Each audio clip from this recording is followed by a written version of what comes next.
God has smiled on me. He has set me free. God has smiled on me. He's been good to me. Let me tell you, God has smiled on me. He has set me free. God has smiled on me. He's been good to me. Let me tell you, God has everybody on me. Sometimes He has set God Almighty, I feel so good. God has smiled on me. Oh yeah. Good to me. One more time. God has smiled on me. Every day of my life, I feel it. He gives me strength and energy. God help me to sing. He's been good to me. Oh yeah. This is Reverend Al Sharpton of Brooklyn, New York. I've been traveling around the country talking to the radio announcers, the church people, and the street people, telling them that God has smiled on me.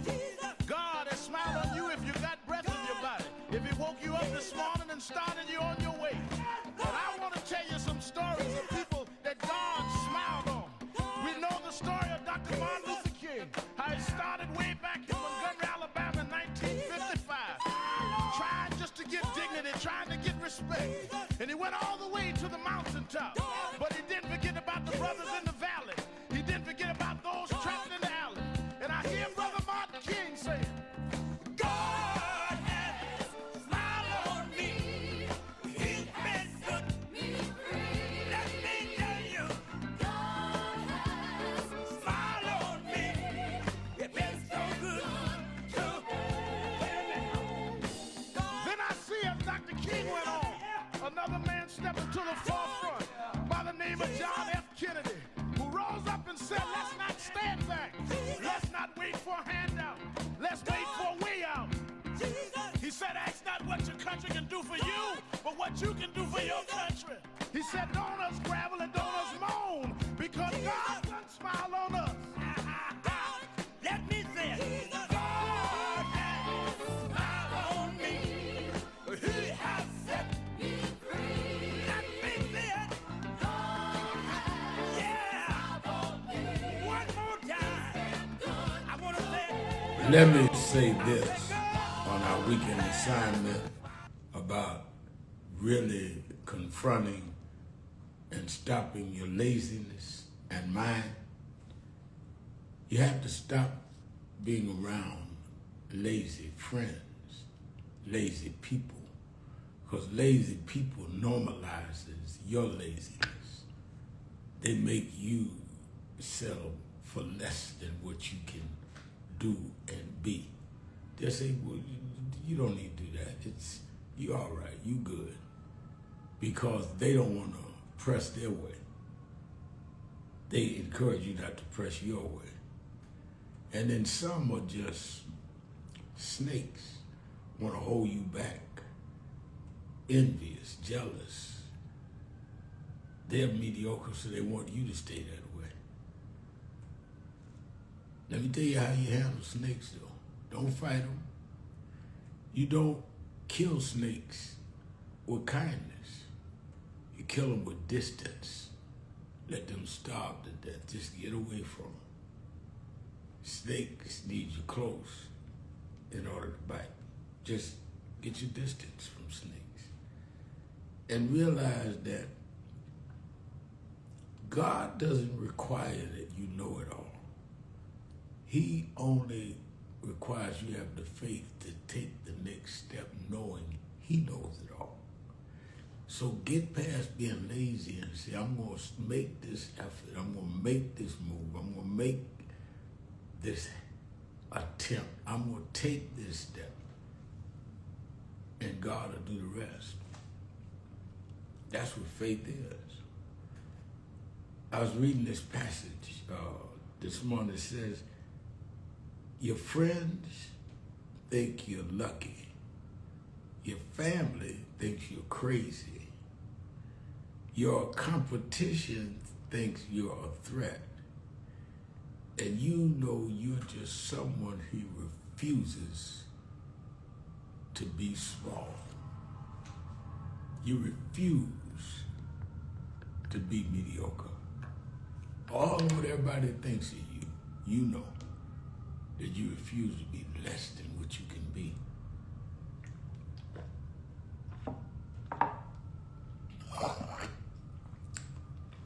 Others look at you as complicated. Don't let people complicate what you know is simple. You just refuse to be reduced to someone else's measure of you. That's why you gotta get your lazy self up and be what you know you could be. You're not getting too old. You're not polished enough. You're not educated enough. You're not one that doesn't have enough connections or contacts. You're just lazy. All that stuff you don't have, you can get. It's within your reach. Now put it within your grasp.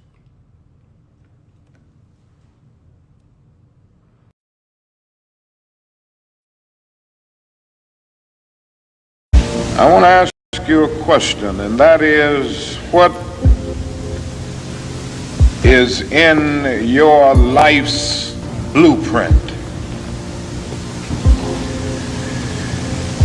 This is the most important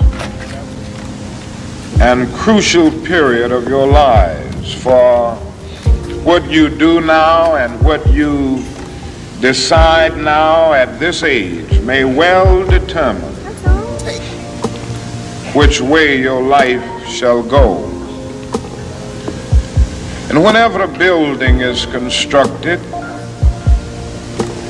you usually have an architect who draws a blueprint. And that blueprint serves as the pattern, as the guide, as the model for those who are to build the building. And a building is not well erected without a good, sound, and solid blueprint. Now each of you is in the process of building the structure of your lives. And the question is whether you have a proper, a solid, and a sound blueprint. And I want to suggest some of the things that should be in your life's blueprint. Number one in your life's blueprint should be a deep belief in your own dignity, your own worth, and your own somebodyness. Don't allow anybody to make you feel that you are nobody. Always feel that you count. Always feel that you have worth. And always feel that your life has ultimate significance.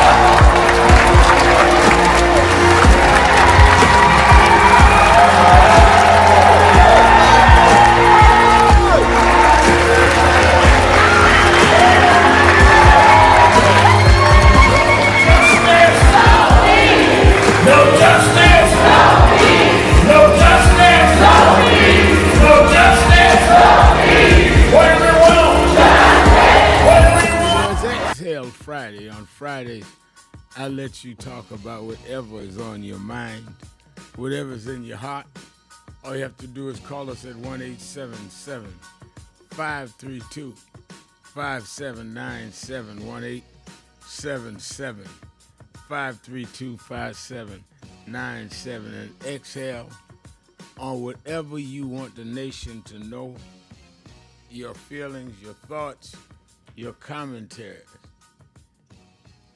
And you can also go to our live stream at National Action Network, live stream National Action Network, and you can watch us do the show and send a message on our message boards. And people have been faithfully doing that. And I see the message board is already jammed.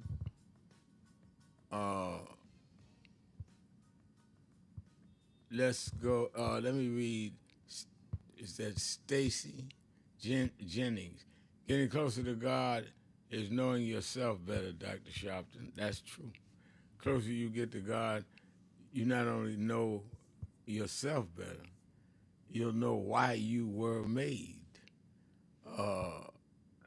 in the first place.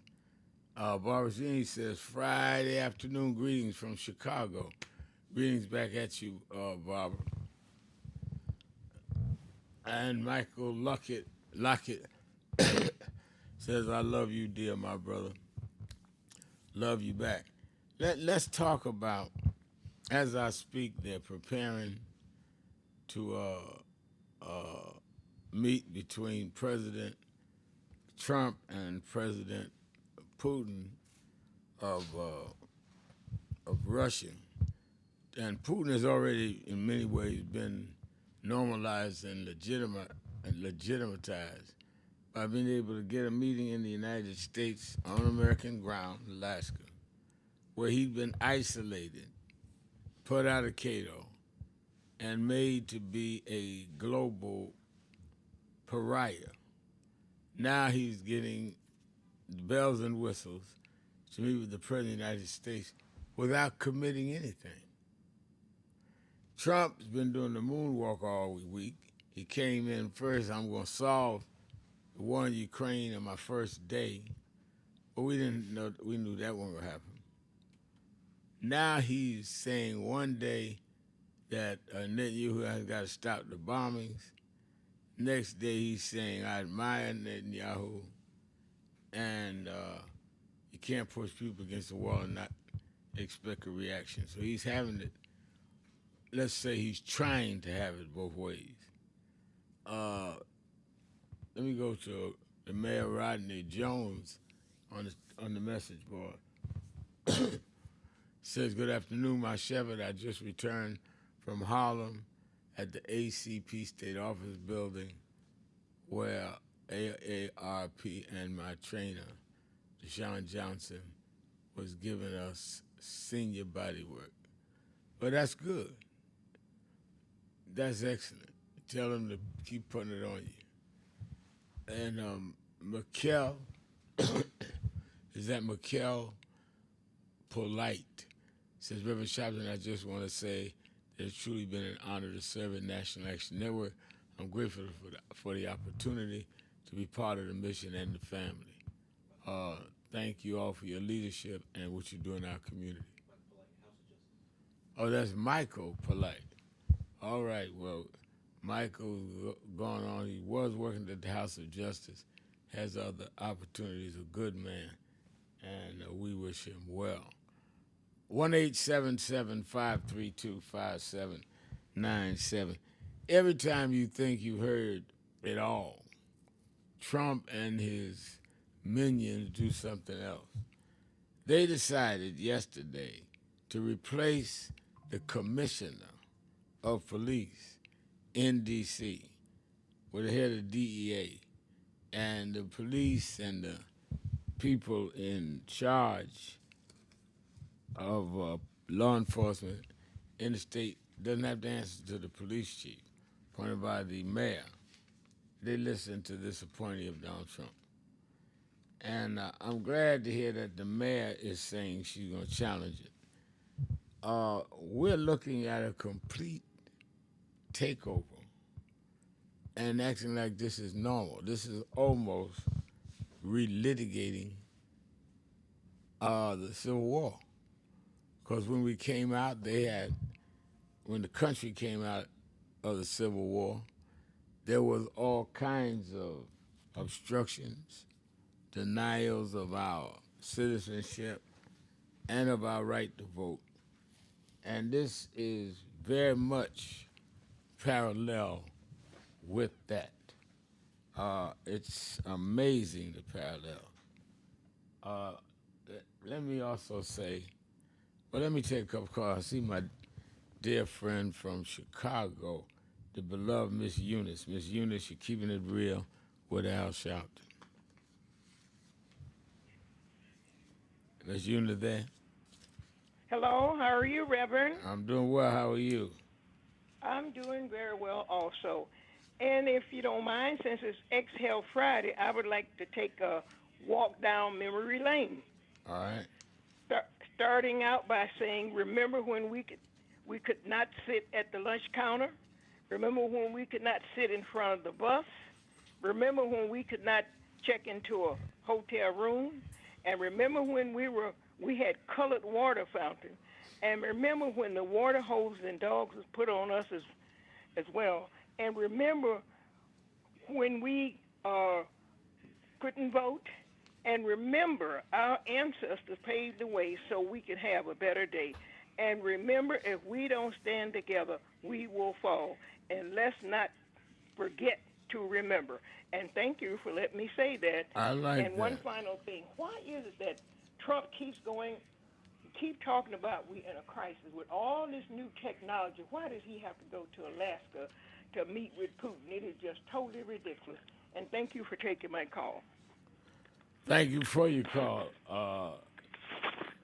Let's go to Brian in Philadelphia. Brian? Now, Reverend Al, oh, my Lord, it's an honor to be on your show right after someone as clearly brilliant as Miss Eunice. And Rev, before my main comment, I have two brief ones. Do you have any updates you can share about your call this week with Indivisible, if that did happen, about taking the March on Wall Street? I'm not going to talk nationwide? about it. No, I can't update it on All the right, air. sir. We are making All right, progress. that's fine. Let me move on to my other questions. And I do not want to, I don't want to put you on the spot here either. Yesterday I was watching MSNBC and I saw Ari Melber, who I have immense respect for with his grasp of hip hop.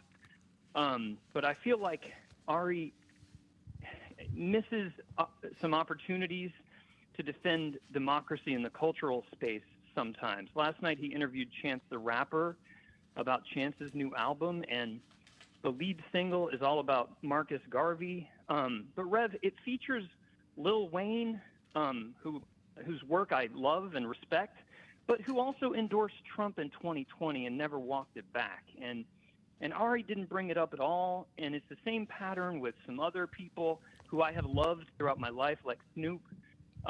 Ari interviewed him before the election, and there was no mention of Trump or Kamala. And then, of course, Snoop went on and performed at something for Trump.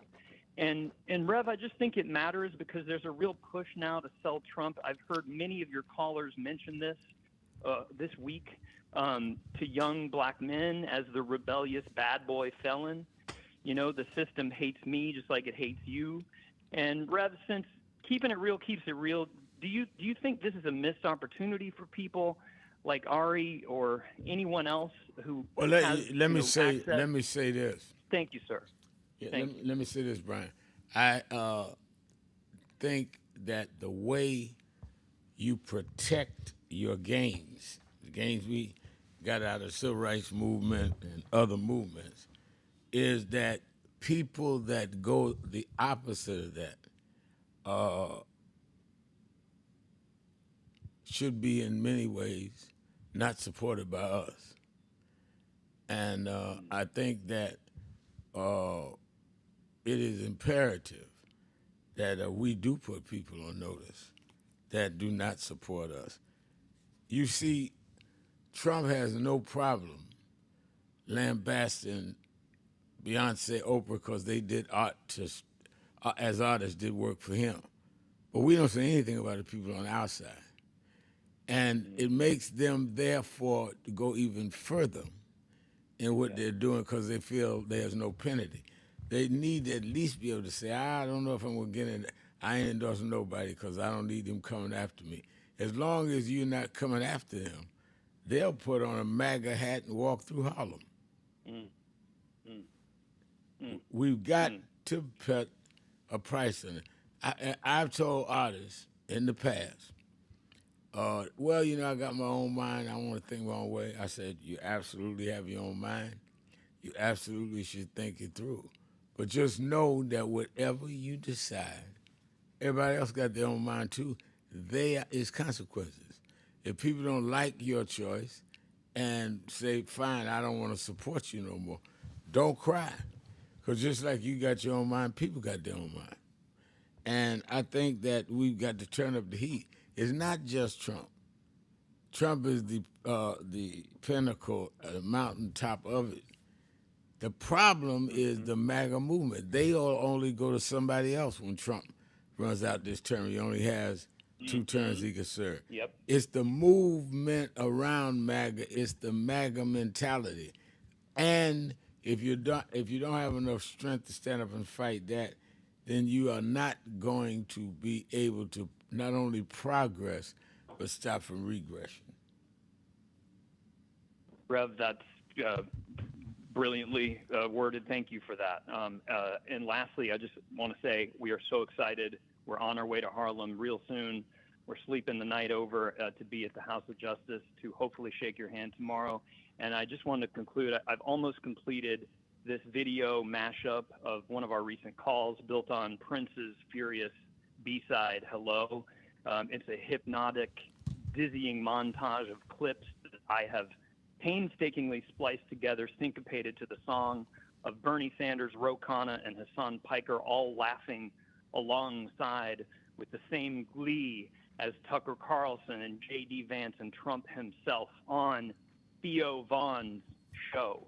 And your words, Rev, about what you would do were you invited onto one of these shows when you said I'd confront them, not comfort them. Those words are the punchline and backbone of this piece. And it ends, Rev, with the terrifyingly eerie backmasked message about the Lord's return at the end of Darling Nikki from Purple Rain and that haunting ha, ha, ha chant over footage of all of them laughing together at Theo Vaughn's overtly ignorant, bigoted humor, interwoven with footage of Trump and Epstein and those nauseating pics of Trump with his hands all over his daughter. So, Rev, I know your time is more important than anyone else pretty much on the planet right now. If no one else saw this video, it would be an honor of my lifetime if you were to watch it. I'm almost done with it. Give me the video name again. I actually don't even have a name for it yet. But All right, Rev, well, what I would do hold is on 1 minute. I got to take my break. Pick up and find out from him, Dallas, how I can see this video. Okay. You got something?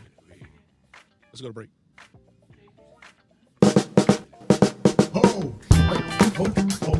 Oh, do I seem excited? I am excited because this Saturday, the National Action Network Saturday Action Rally starts live on WBLS 107.5 FM in New York. We're going to expand. Every Saturday morning, we're live on WBLS 107.5 from 10 a.m. to 11. You'll hear the message. You'll feel the energy. You'll be involved. You won't be sitting around talking about, oh my God, look at what's happening. You'll be involved in dealing with what's happening. I'm excited, and you should be excited to turn on WBLS 10 a.m. every Saturday morning. I have a message for you, and if you want to, you can come to the House of Justice and be there live, 145th Street and Lenox Avenue. We kick off at 9, and we don't stop until we deal with getting our people energized.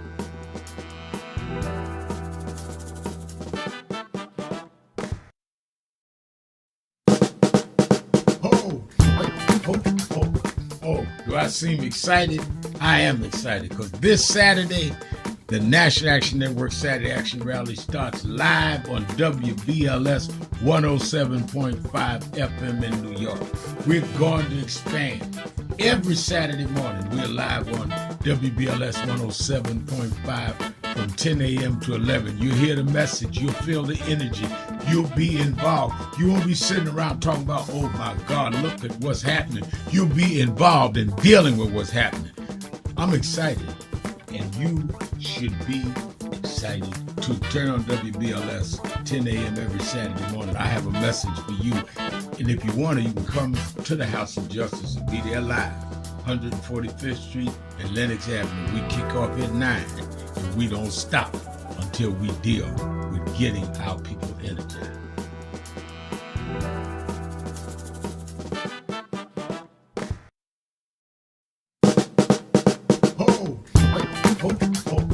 Oh, do I seem excited?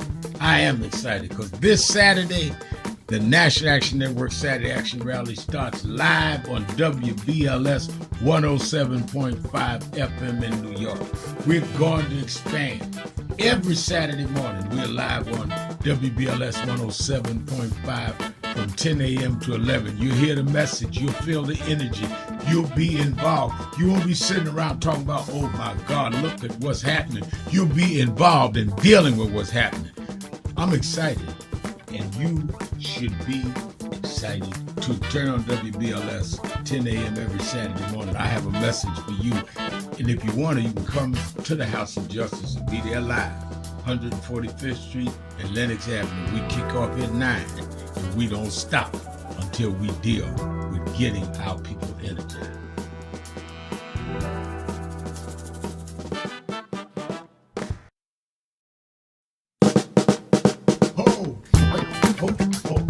Oh, do I seem excited?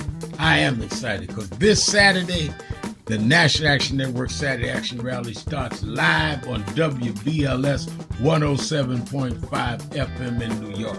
We're going to expand. Every Saturday morning, we're live on WBLS 107.5 from 10 a.m. to 11. You'll hear the message. You'll feel the energy. You'll be involved. You won't be sitting around talking about, oh my God, look at what's happening. You'll be involved in dealing with what's happening. I'm excited, and you should be excited too. Turn on WBLS 10 a.m. every Saturday morning. I have a message for you.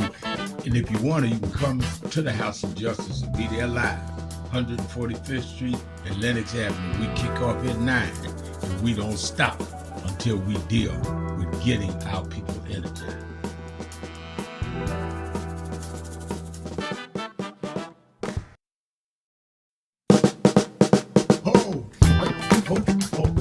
Oh, do I seem excited? I am excited because this Saturday, the National Action Network Saturday Action Rally starts live on WBLS 107.5 FM in New York. We're going to expand. Every Saturday morning, we're live on WBLS 107.5 from 10 a.m. to 11. You'll hear the message. You'll feel the energy. You'll be involved. You won't be sitting around talking about, oh my God, look at what's happening. You'll be involved in dealing with what's happening. I'm excited, and you should be excited too. Turn on WBLS 10 a.m. every Saturday morning. I have a message for you. And if you want to, you can come to the House of Justice and be there live. 145th Street and Lenox Avenue. We kick off at 9, and we don't stop until we deal with getting our people energized.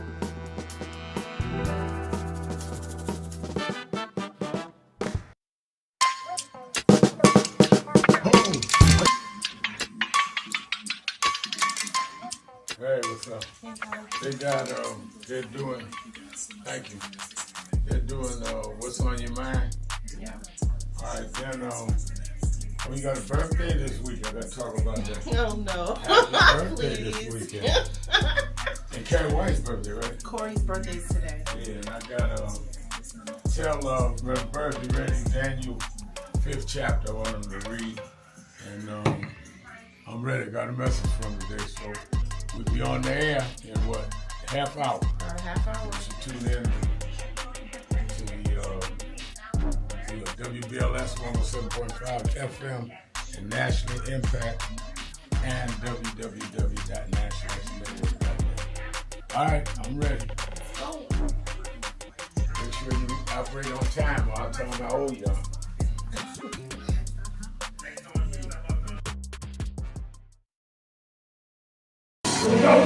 justice. No justice.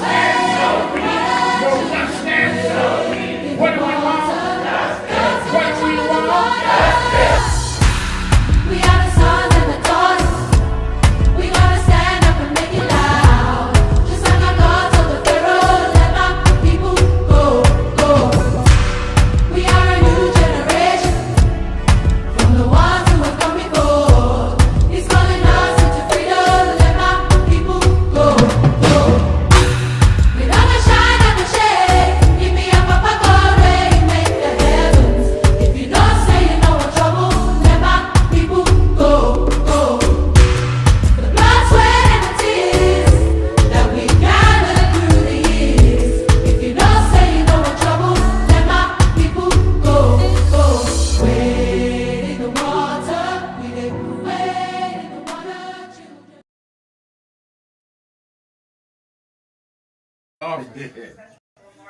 Rev,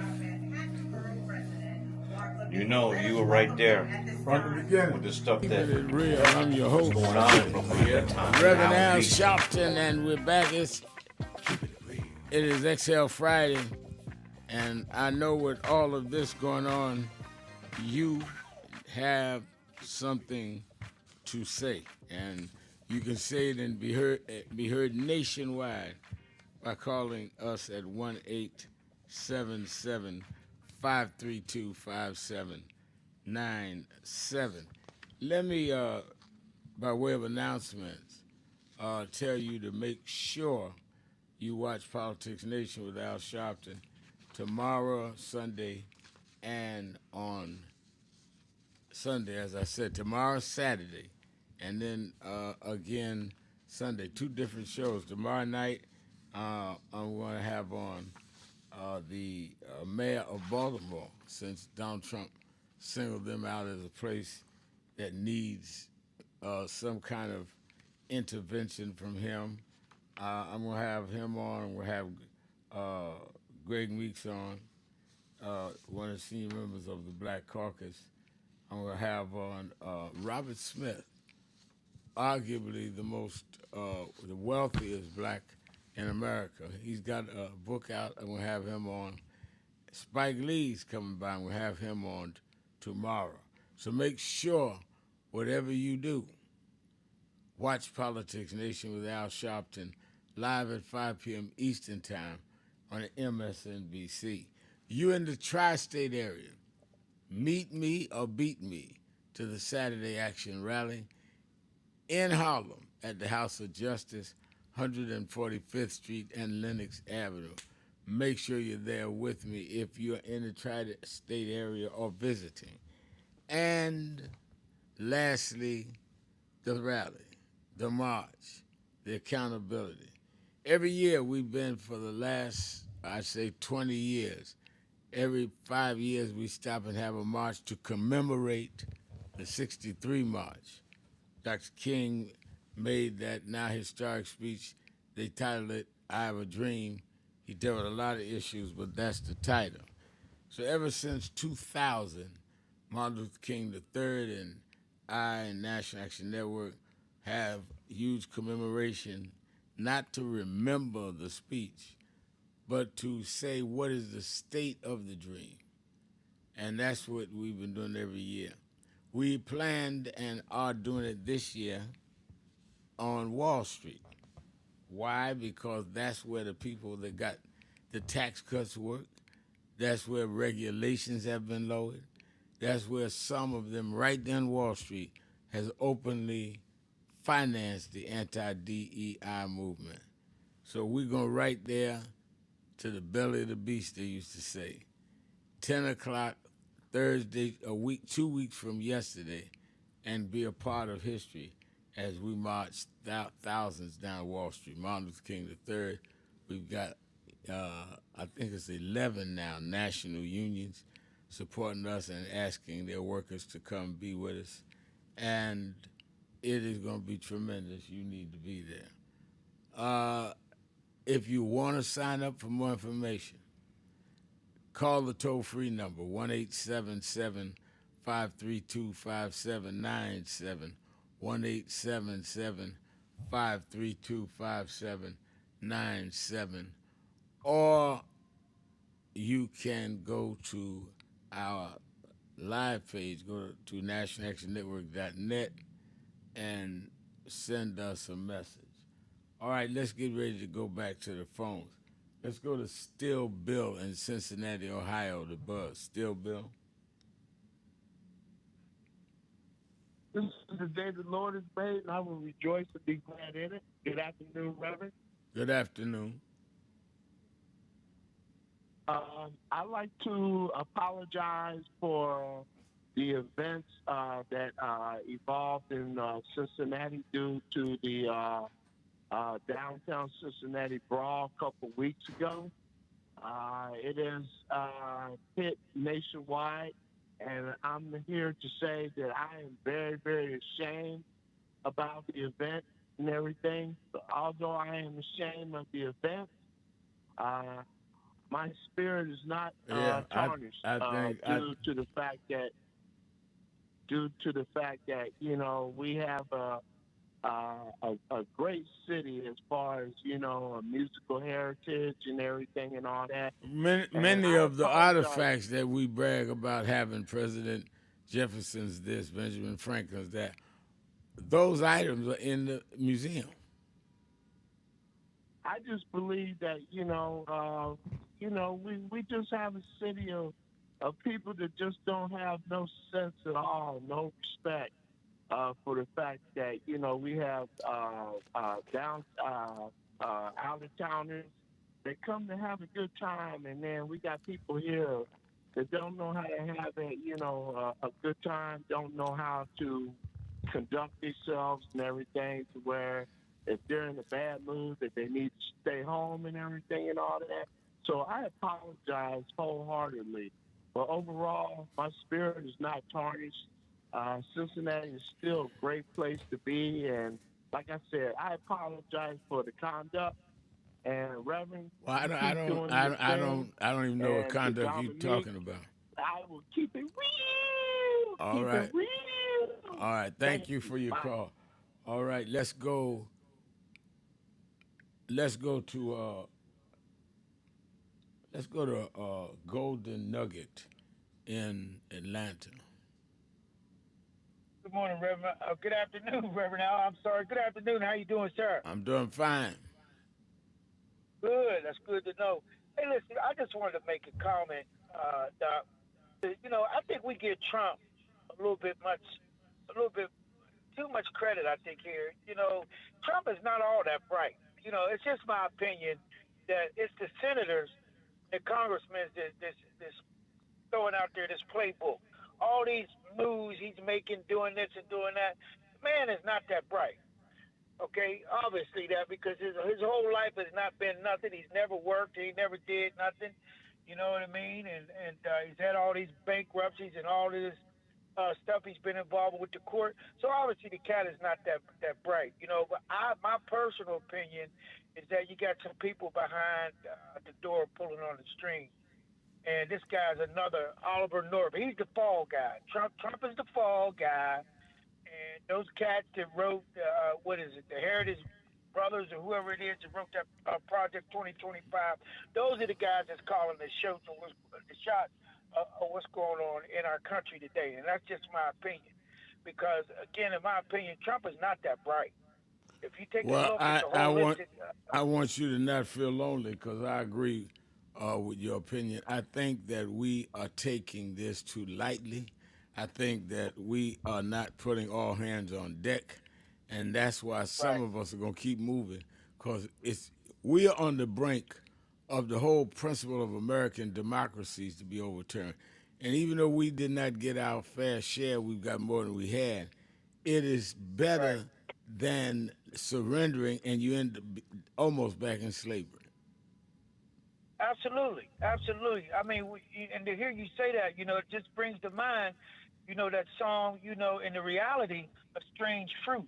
Right. A lot of young folk don't know what that means. They don't know what that strange fruit was all about.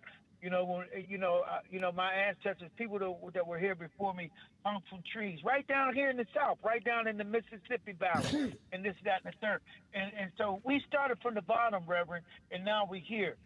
We have some accountability on our own. You know what I mean? In my opinion, Malcolm and gave us the kit a long time ago, and we threw it in the rubbish.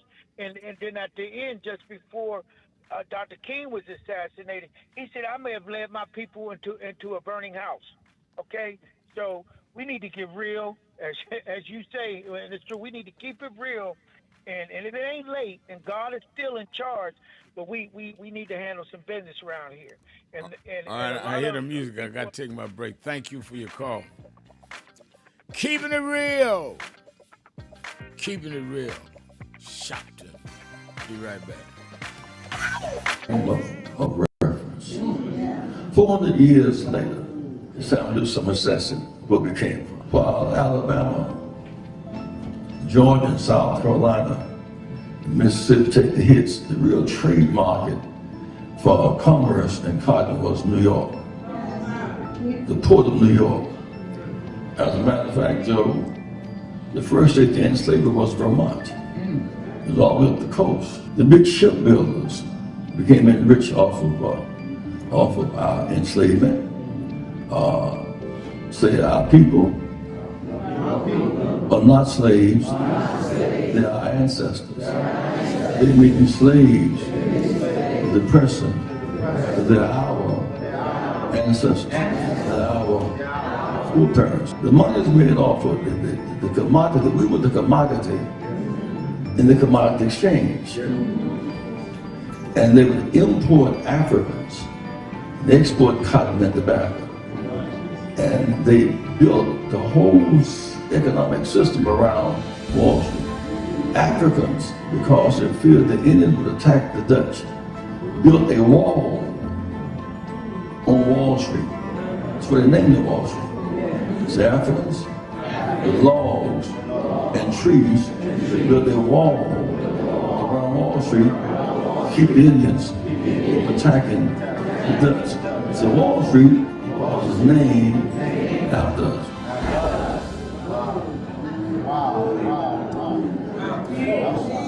There's a burial ground on Wall Street, which we should all visit. Those are our foreparents. At some point, they moved us to the other end of Manhattan, which is Harlem. So we are on the same island as Manhattan. Manhattan, Harlem, Wall Street, on the same island. Harlem is right down the road from Wall Street. That's interesting that most of our leaders who argued different cases never quite got to march on Wall Street. That was Reverend Jesse Jackson speaking at National Action Network's House of Justice in 2020, saying that we'd ignored dramatizing, putting the spotlight on the economic inequalities, the economic issues of this country by never having marched on Wall Street en masse.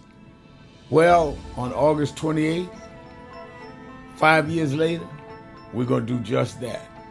Because with this big, beautiful bill, which is a big, ugly bill that cuts Medicaid and SNAP, with the ending of diversity, equity, and inclusion programs and initiatives in the private sector, which gives blacks and others jobs, contracts for businesses, making sure we make the C-suite based on our merit and not excluded because we didn't have the family background in a given place, whether it be academic or business. The people that benefited from that are the ones on Wall Street that deal with the stock markets, that deal with the Dow Jones, that deal with making trade off of the decisions of those that supported the Trump initiatives in this area.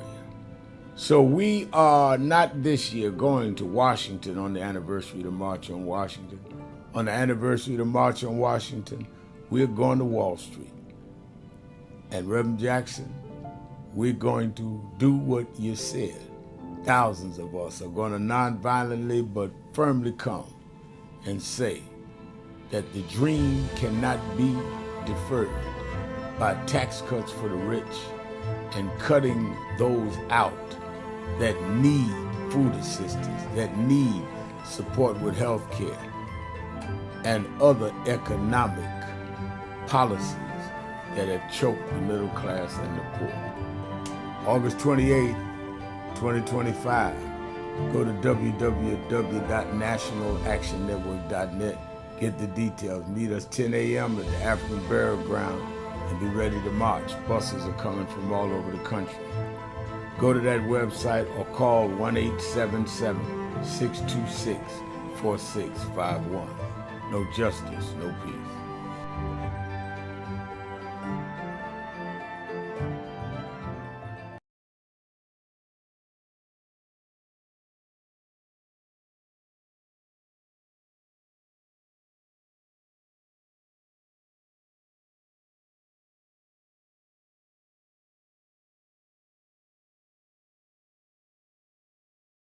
Thank you for joining us for Weekdays Live with Reverend Al Sharpton.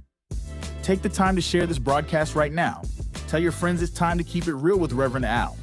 Comment your questions now in the chat or call Reverend Al Sharpton directly on air at 877-532-5797. Now stay tuned for Reverend Al.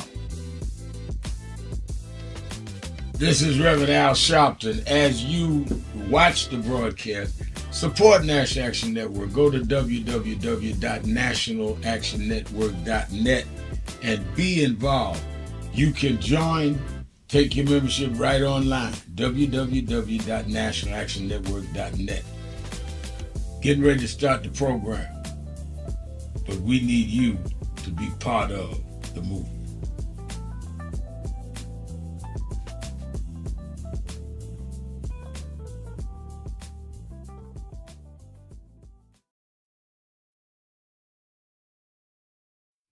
I work out every day, 30 minutes, rigorous workout on the elliptical, on the bicycle, some weights. Wherever I am in the world, I work out every day. So I'm in pretty good shape. The thing I had to work on was laziness. When I started this process years ago of working out after my morning prayer and meditation, someone that I said, you don't have to do it, you did it yesterday, you did the last 5 days. And I found that it was nothing but laziness that stopped me from a daily routine. It wasn't that people say you can get the same amount of being in shape doing 5 days. Keeping it real, keeping it real. I'm your host, and Reverend Al Sharpton, and we're back. It's Exhale Friday. As many of you know, we do policy days on Thursday, and my co-host during the policy parts of the show is Attorney Jennifer Jones Austin, and also deals with policy and what you want to discuss in any area. She could not come on yesterday. She had a speaking engagement that went longer than expected. So she's with us today. And we're going to have a combination today of Exhale Friday and Pride Policy Day on yesterday. First of all, how you doing there, Attorney Jennifer Jones Austin? I'm good, and I'm delighted. I'm excited to be with you. Thanks for making time for me. Always glad to be a part. Now, you are a lawyer, and I don't know if you studied this particular legal basis that they're trying to operate this National Guard in Washington. But it seems to me that, one, Washington should have a long time ago been a state with a federal senator that can vote federal congressman. But beyond that, for them to just decide arbitrarily, them being the Trump administration, to remove a police chief, take away the powers of policing from the local district. Explain to me the legal argument that they're making, and is there a legitimate legal argument that we're opposed to it? So, the short of it is that what Trump is suggesting is that he had to come in and take over the Metropolitan Police Department of Washington, D.C., because, crime is out of control, it's chaos, and people can't walk the streets safely. There's just so much, disarray, and that the Metropolitan Police Department can't manage its own city and run its own city. Now, what he's not telling you is that crime, especially for assault crimes, high level crimes, is at a low, record lows since the pandemic, and even 30 years. And so that's another one of Trump's false facts. What would give him the authority to come in here, to come into Washington D.C. and take control? Is that if the public safety crisis. We've seen in other states where that is asserted, and the National Guard may come in.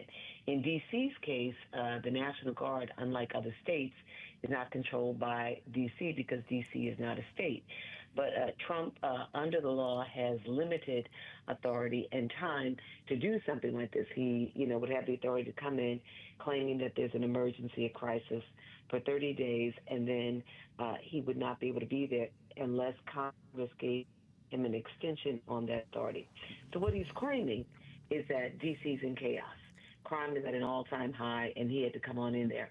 What I'm wondering, and, you've helped me to appreciate that there's always more to Trump than what maybe seems to be the case at face.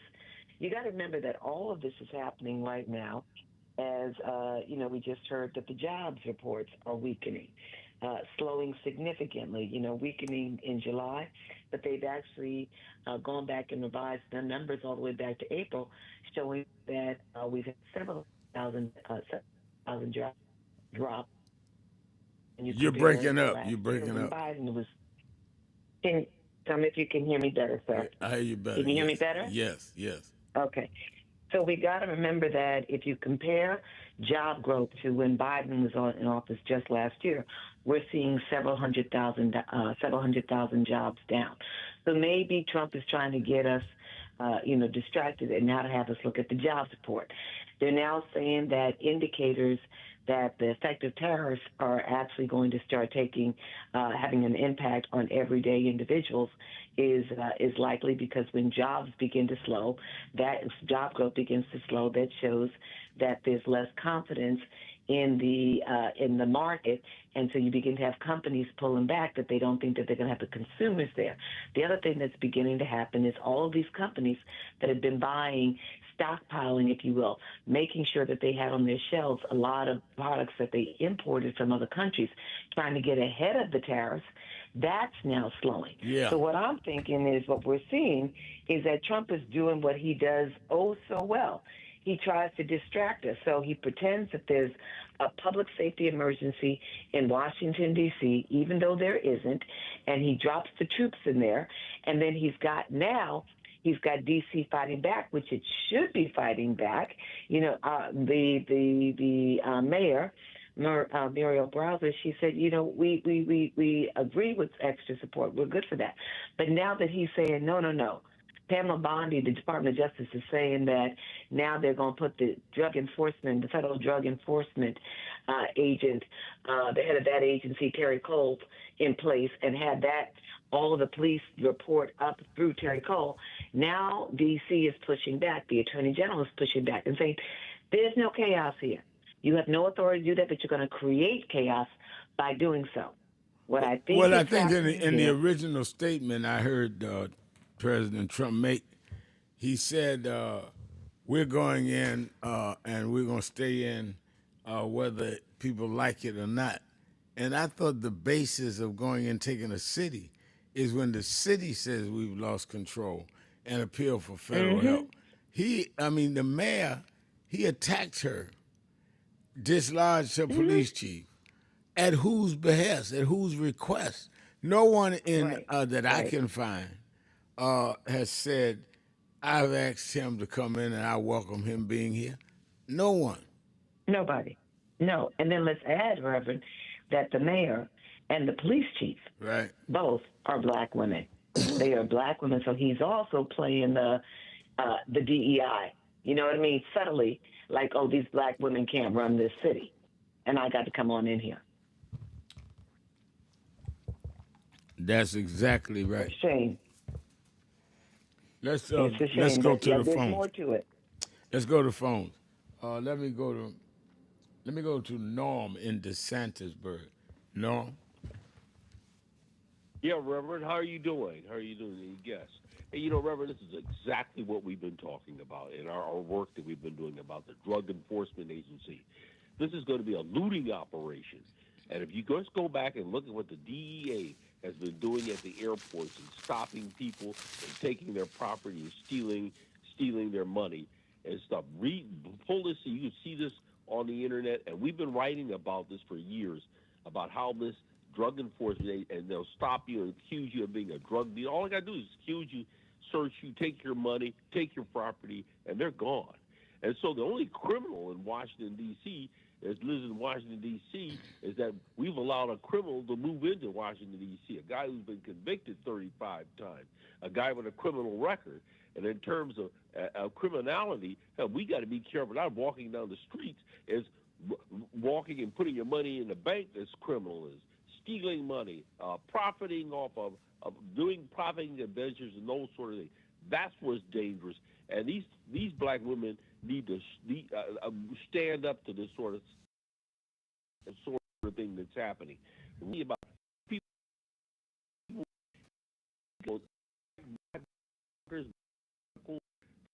raided officers on our property, and they get away with it. We but the president media has not been paying attention to what we've been doing. You are within the norms.com. Hundreds of doctors have had this problem. We almost got black doctors, almost 2,800 black doctors in federal prison. Wow. All right. Well, thank you for your call. Dr. Walter Wren. Thank you for your call, Norm. Let's go to Cliff in where's Cliff's in Connecticut. Thanks, Rev. Thanks for taking my call.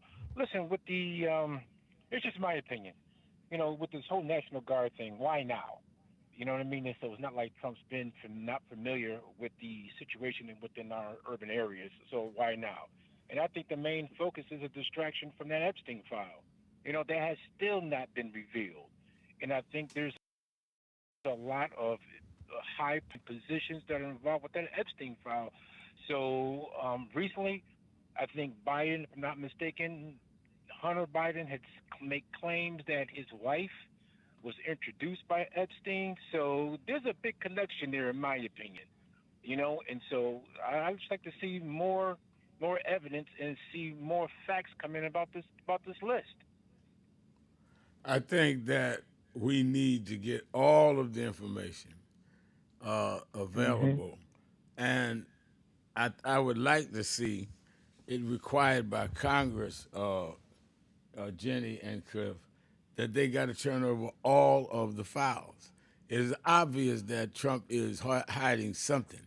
Now, I'm not saying he was a pedophile. Maybe he knew what was going on, but why are they holding these files? There's no justification for that, as far as I can see, Jenny. There's no justification whatsoever. And the thing that we do know about Trump is that if he wants to spill the dirt or pretend that there's some dirt against somebody, he's right out there with it. The fact that he's holding this back, it suggests that there's something he does not want people to know. That, who knows what that is? But there's something here. Pamela Bondi said she had these files on her desk, and she was going through them. And all of a sudden, she's got nothing to say either on the matter. There's more to it. And let me make this last point, Rev. I believe we're talking about possible sex trafficking. And these are minors, 11, 12, 13, and that's a serious situation. Cliff, what do you mean as far as you're concerned? Charlene Maxwell's in jail for exactly that. You don't have to speculate that. They convicted her and they convicted Epstein on sex trafficking. Absolutely right. Let's take a break. Be right back. Keeping it real. Sharpton, Jones, Austin. Be right back. Breaking news.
I've been traveling around the country talking to the radio announcers, the church people and the street people, telling them that God has smiled on me. God has smiled on you if you got breath in your body. If he woke you up this morning and started you on your way. But I want to tell you some stories of people that God smiled on. We know the story of Dr. Martin Luther King, how he started way back in Montgomery, Alabama in 1955, trying just to get dignity, trying to get respect. And he went all the way to the mountaintop. But he didn't forget about the brothers in the valley. He didn't forget about those trapped in the alley. And I hear Brother Martin King say, God has smiled on me. He's been good to me. Let me tell you, God has smiled on me. It's been so good to me. Then I see as Dr. King went on, another man stepped into the forefront by the name of John F. Kennedy, who rose up and said, let's not stand back. Let's not wait for a handout. Let's wait for a way out. He said, ask not what your country can do for you, but what you can do for your country. He said, don't us gravel and don't us moan, because God does smile on us. Let me say it. God has smiled on me. He has set me free. Let me say it. God has smiled on me. One more time. I want to say it. I'll say God has smiled on me. He has set me free. Pick it up. God has smiled on me. I feel it. Then I went on by backstage at the Apollo Theater and I saw a man come out. They call him the King of Soul, James Brown. And James Brown said, Reverend, don't you worry. I started out as a shoe shine boy. I started out as a convict. I started out uneducated. But I learned to sing my song. And I sung it all over the world. I told him it was a man's world. I told him about the big payback. I told him Papa got a brand new bag. And all over the world, they can hear my voice. But Reverend, don't you frown. Don't you bow your head. Tell him what you told me, Brother Brown. I said, now God has smiled on me. He has set me free. Yeah. He has set me free. God has smiled on me. It's been so good to me. Then I went home and I told my mother what Brown told me. And she said, son, even though we don't have much, we don't need relief. All we need is belief. And she said, he didn't tell you no lie, because the Lord will take care of you. God sits high, but he looks down low. And every time you get discouraged, every time you're burning down, all you have to do is think of the things that God made a way for you and look toward the heavens. Lift your eyes to the hills and say, God, God, God, don't smile on me. Now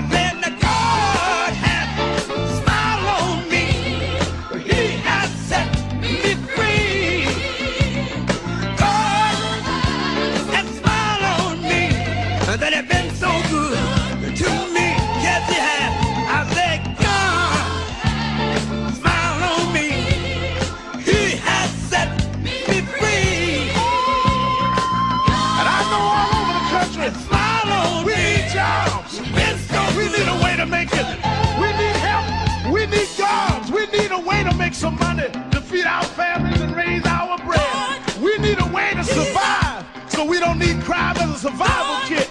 We just need a little bit. But don't give the hope up.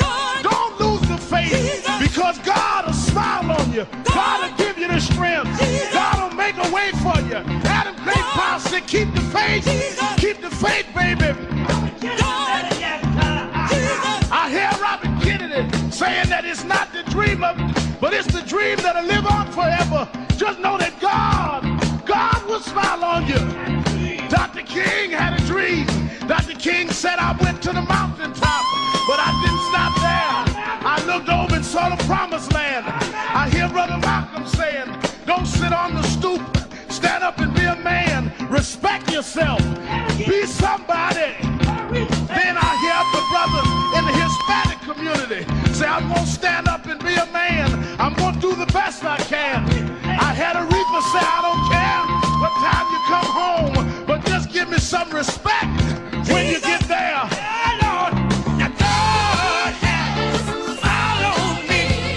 He has set me free. God smile on me. You've been so good to me. Sit down. God. And as we move on in history, let us remember that if we look to God, God has the answer to all of our problems. God is still the same God he was years ago, and we can still make it. We can still hold on like Frederick Douglass did. We can still keep him on like Martin Luther King did. We can still ride on the way everyone that made it did. They didn't have much, but they had a whole lot of faith. They didn't have money, but they had a lot of determination. We know that God will look out for his children, that God will make a way out of no way. If you just keep the faith and refuse to lose, and God will make a way, because God's children don't have color. God's children just have will. And I can still hear somewhere in my mind James Brown say, God has smiled on me. He has set me free. Let me say that. Yeah, Lord. Yeah, Lord. Yeah, Lord.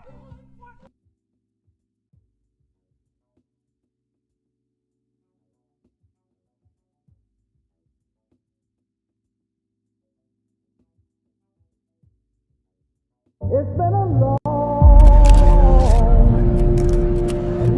time coming, but I know 1968, Dr. Martin Luther King was killed in Memphis, Tennessee.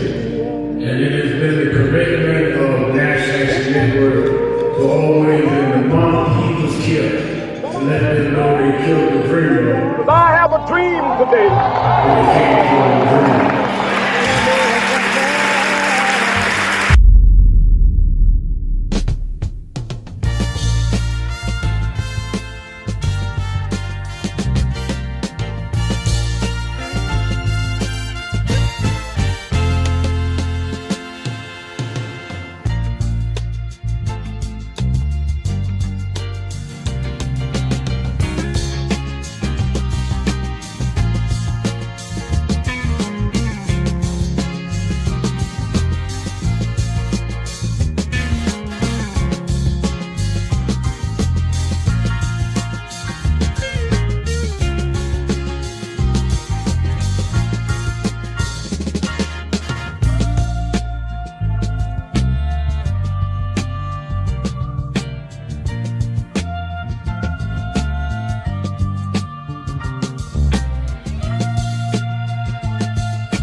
it's been a long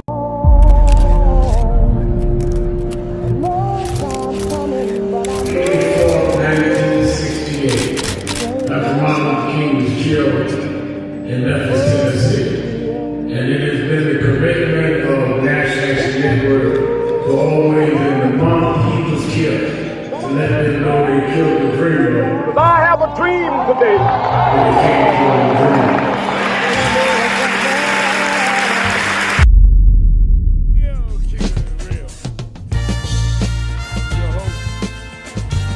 Reverend Al Sharpton, Attorney General Jones Austin, with us this afternoon. Let's go back to I believe we were talking to Chris. Had we finished? All right, let me go to Ron in Maryland. We lost Chris. All right, let me go to Ron in Maryland. Yes, good afternoon, Reverend Sharpton, and good afternoon, Miss Austin. Reverend Sharpton, I'm calling in today because I've sent some information to your office in New York to the attention of Mr. Michael Polite, which is a letter that I wrote to the head of the National Black Chamber of Commerce, which I asked him if he would get it to you, which has a lot of the data to support what I'm getting ready to talk about on your show. In 2024, Reverend Sharpton, Trump called a meeting with the tech industry and the fossil fuel industry, and they formed what I call an unholy alliance because of technologies we know as artificial intelligence, blockchain technology, and crypto mining.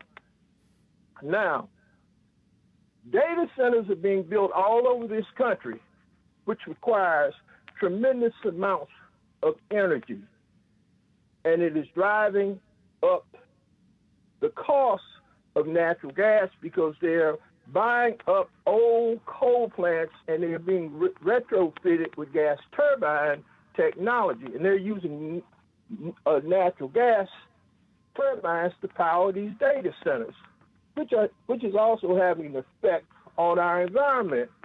But what's very, very scary about this process, Reverend Sharp, and this is my question for Ms. Austin, under the regulatory entities that regulate the cost of energy, price of energy, the country is divided into pie. I think there's about 11 different entities, but we have one called the PJM, which we are all in the Mid-Atlantic region up under. It covers 13 states in the District of Columbia. It has 65 million customers. Now, in 2023, for a megawatt day, the annual capacity auctions, which take place in every July, was $34.33, which broke down to $2.2 billion that those 65 million customers, which that cost is passed directly on to us on our gas, water, and electric bills. After Trump called this meeting in 2024, the next wholesale auction, Reverend Sharpton, jumped up 686% to $269.92 for a megawatt day, costing us $14.7 billion, which was passed on to us as consumers. We saw that on our June 1st electricity bill. Right. Now, it's just that this simple. year's auction that took place in July 2025, Governor Shapiro, who has led the way, actually stopped a $21 billion, 800% rate hike by filing a lawsuit in December 2023. But we had the first African American that President Biden selected, Willie Phillips, who headed the Federal Regulatory Commission that's charged with protecting us. Since Trump came in on January 20th of 2025, he put in Mark Crispy from Virginia. Virginia has more tech companies and more data centers than any state in the union. The U.S. attorney in Maryland with the head of the People's Council with New Jersey and New York got together and they filed a suit against the PJM because we're getting ready to get hit with another $800 million spread over those 13 states, because when they build these data centers, they're not building the power has to be transmitted to those plants, so you got to build infrastructure. Well, that's another $6 billion. My question to Ms. Austin, with our governors fighting, 9 of them from red and blue states sent letters to the PJM. Lawsuits have already been filed. What can we get Congress to do because these people have a legal monopoly? And Reverend Sharpton, those things that are affecting us and why the jobs are being lost is because the repeal from the tax credits is costing, for example, for EV charging service industry, they moved it back from December 31st of 2032 to September 30th of 2025. If you Google it, the automobile industry is going to lose $168 billion in projected sales and 133,000 jobs. So everything Trump is doing is just distractions. This is what's really going on. We as the public, everybody, we've been squeezed by these billionaires because when we begin to look at who's invested in Wall Street and the utility industry, it's all our billionaires. So, Rev, I have put together a strategy. And some data and information and sent it to Mr. Michael Player. If you would please look at that and get back to me, I would love to work with you on how we can deal with this because we got 170 corporations who have been impacted by this that have invested $133 billion already in this country, and most of that's in the red states. So thank you for taking my call and my question, and I'll listen to your response off the air.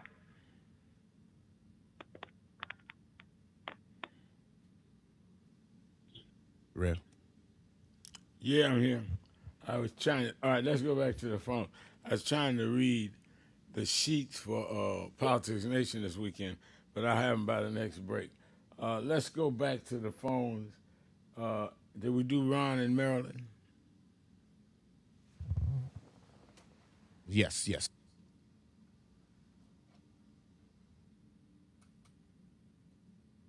Yes, we did Ron already. All right, we sent up calls. I'm trying to get the computer fixed here. Let me ask you this, Jenny. We talked a little about the legalities and the constitutional amendment. By the way, they have to prosecute this man that did the shooting in Fulton County this week. What are the standards that we all ought to be practicing? You know, I go to churches a lot. Young people seem to be weary. And what would you say if you were talking to your grandchildren one day? This is what was the most glue that kept us together to get some things done. You know, the scary thing is that, you know, what we've seen in a few cases of late is that when people are actually trying to do the right thing, when young men are actually trying to do the right thing, you know, they fear for their lives now. So the problem that you have is, as this young man, you know, was talking about this young man, Oliver, he said that he shot out of fear, you know, because this deputy drove by him several times and he felt like he was making sexual advances towards him. So, you know, the sadness of it is our kids need to go out and they need to live their lives. People should feel that they can live their lives and not be under threat at all times. But they've got to be very careful about how they engage. You know, I don't take fault with those who, when they are in vehicles, if they just try to find their way to a safe place and like just move slowly. I think that, you know, sometimes we find that even when our young people are trying to talk to officers see them as, you know, being arrogant or, you know, talking back, and they get in trouble. But I think at all times, try not to lose your cool. Make sure you try to get on the phone with somebody as you're going through something. Let the officers know that you are on the phone and you're recording, that you know your rights. But you got to do so in a very, very calm manner. It's hard. It's very hard because you almost feel like you're damned if you do and you're damned if you don't.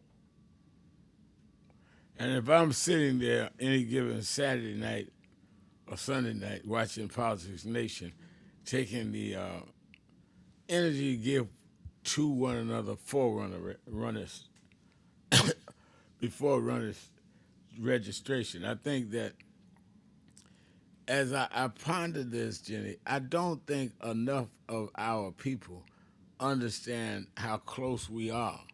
Him wiping everything out. I think we go to restaurants now, sit down, get the best table. Don't even think about people that went to jail so you can go to that restaurant. Same thing with school. Same thing with my mind and thoughts. And people talk about, well, man, I ain't got the time to do that. I just got to keep existing. That's the problem. You need to stop from going existing to go to family. And you don't have to know what you were born for. Just follow the instincts. It'll guide you in the right way. And I mean that. I mean that. 1-877-532-5797. Jenny, is there any way that the governors of these states can push back and enjoin his executive order? Let's take it on the other side of the break. Be right back.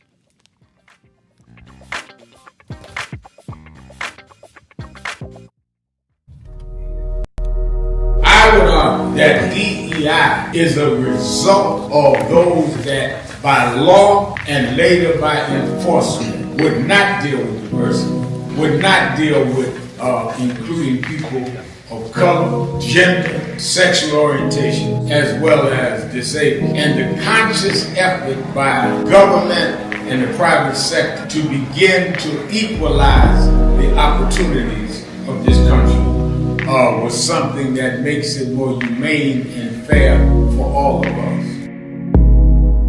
To DEI diversify is not based on the lack of merit.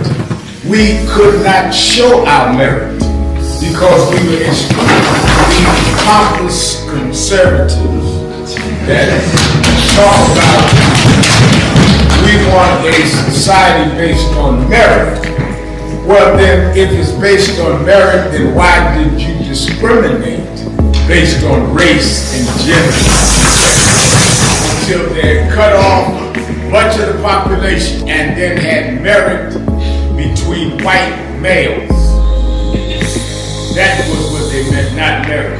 Let's have real merit, but let's also make up the ground that those of us with merit was not able to compete.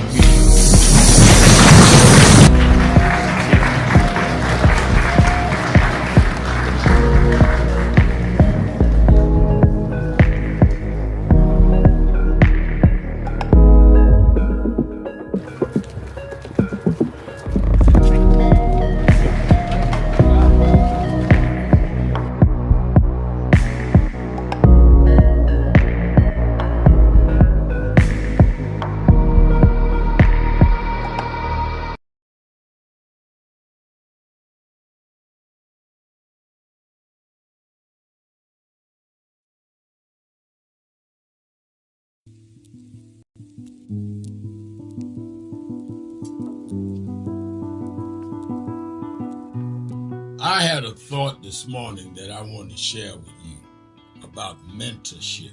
I am able to do a lot of what I do because I had great mentors, but there are correct ways and incorrect ways to mentor people, in my opinion.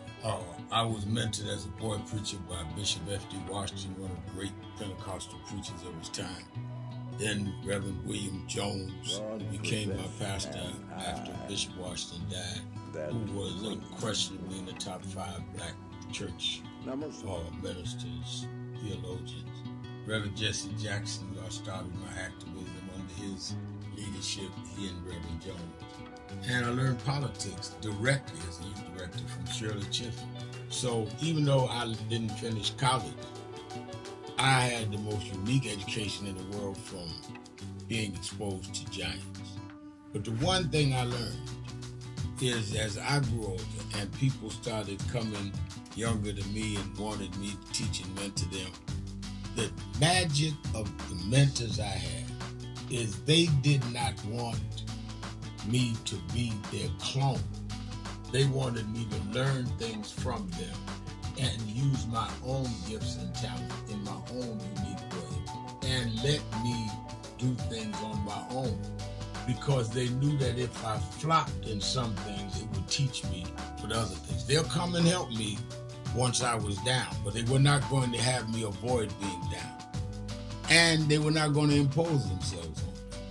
Why am I saying that? Because too many mentors want clones, and too many mentees want their mentors to put them on a pedestal. Oh, so-and-so didn't do this for me. Oh, so-and-so didn't open doors for me. If they gotta open doors for you, it may mean that they knew you weren't ready to go through those doors. Their job is to prepare you. Your job is to develop your own skills, your own unique ways. And I don't care if it's my daughters, who both have come into their own, or anyone else. I'm not a talent agent. I did not form National Action Network to give people their step up. I formed it to fight for justice for everybody. If talented people get in, it's my job to invest and give them a platform. It's their job to get on the platform and perform and show their ability. Sitting with me today in the office as I talk about it is one of my mentees, Reverend Stephen Marshall. Now, Stephen, you just came around us when you were how old? 11 years old. 11 years old. You just turned 40 and now you're called to the ministry? Yes, sir. And what do you do in National Action Network? I help formulate policies, lead in various regions, but most importantly, I senior advisor you on all things from social justice strategies, politics, intergovernmental affairs, you name it, community organizing, all of that stuff. And I could go through scores of others. My daughter started Huddle. They got Huddles now, which is for young people to meet once a week all over the country. I just saw the video from the Las Vegas National Action Network chapter. Now, when you decided to preach, did I ever tell you to become a preacher? Not one time. Who called you to preach? The Lord. All right. And did I say go to this school or that school? No, sir. Did I open this door, that door? Did I tell you be ready when the door's open? Always be ready and prepared. And that's what I'm saying. Get you some young people than you that you can help along the way. But don't be their talent agent. Their talent must speak for themselves. And anybody that grumbles with you about so-and-so didn't do something for them, maybe it's because they didn't feel you were ready, or that they felt if they did it, you wouldn't do it on your own. But we all don't live forever. I want the next generation to speak of me, of National Action Network, and others, the way I speak of Reverend Jones and Bishop Washington and Shirley Chisholm and Reverend Jackson. But I just don't want young people to feel that somebody ought to give them the reins of leadership or give them the reins of business or whatever it is you're in. You need to learn from their journey, get the pearls of wisdom from them, but don't have them do for you, because then it means you can't do it for yourself.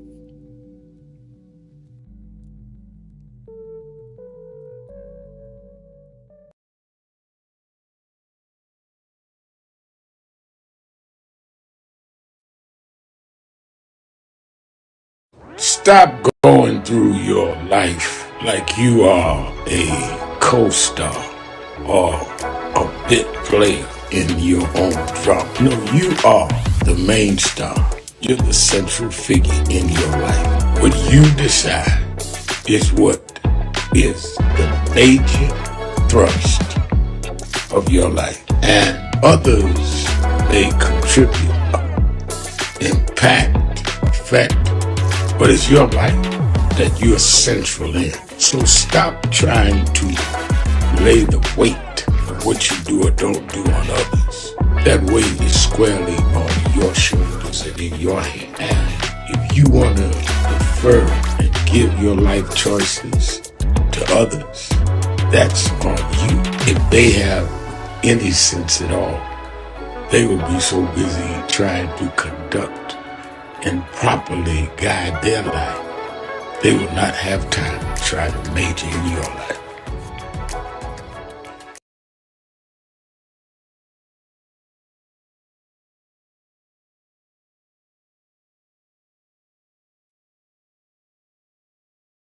No justice, no justice, no justice.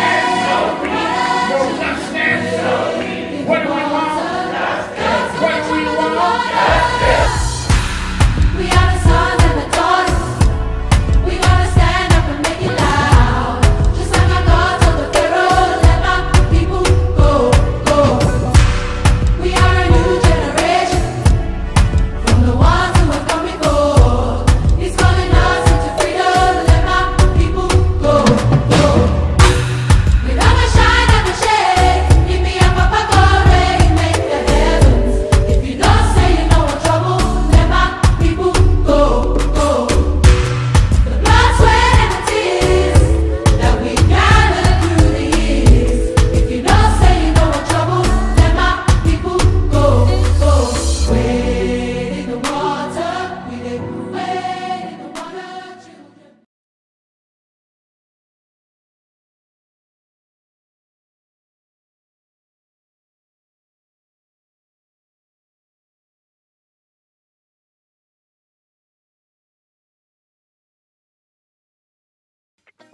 Keeping it real, keeping it real. I am your host, Reverend Al Sharpton. It is Exhale Friday and Policy Day at the same time. Attorney Jennifer Jones Austin is our co-host.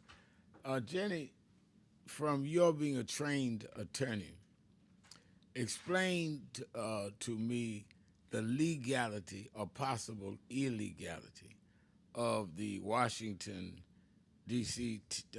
Control takeover, and explain also to me the legal ramifications of this Supreme Court if it were to further tamper with the Voting Rights Amendment, the Voting Rights Act, the Section 2.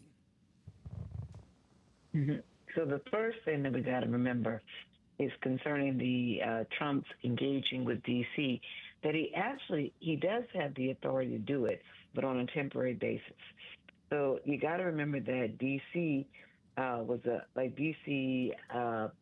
Elections and all, and authority of the mayor is established by something called the D.C. Home Rule Act, and essentially it's what established D.C.'s local government and authorities, and it gives limited authority to the federal government to temporarily take over the police when there's policing, when there's a crisis, when there's an emergency need for it. And that's only supposed to last, as I said before, for 30 days.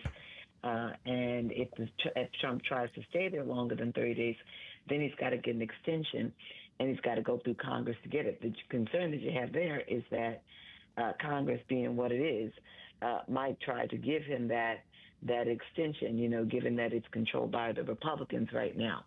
The interesting thing here is, again, getting back to what is Trump really trying to do? And, is Trump trying to take control over D.C. in its entirety? The only way that he could do that is if he tried to essentially bring an end to D.C. as a district, and he'd need 60 votes from the Senate to actually do that. So I don't think he can pull that off. What I am curious about, and this brings us back to the Supreme Court, is that now that you have the Attorney General for the District of Columbia filing suit to essentially enjoin the president's last executive order and Bondi's order, if I should say, Pamela Bondi, Department of Justice head, saying that now the police have to essentially report up to the DEA head, the Drug Enforcement Agent head, Terry Cole. The question now is, by the District Court Attorney General for D.C.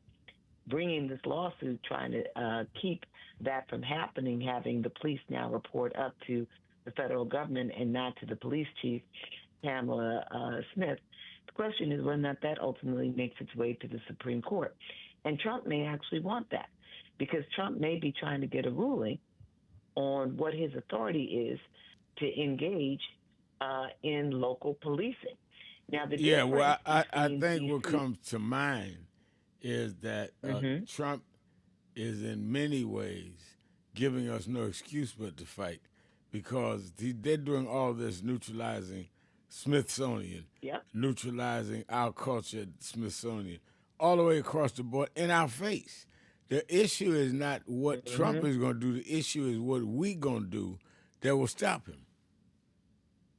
Well, we got to keep on fighting with the lawsuits, and we're now nearing the 100 mark of lawsuits that have been filed against Trump and the administration to enjoin them from taking a lot of the actions they are taking.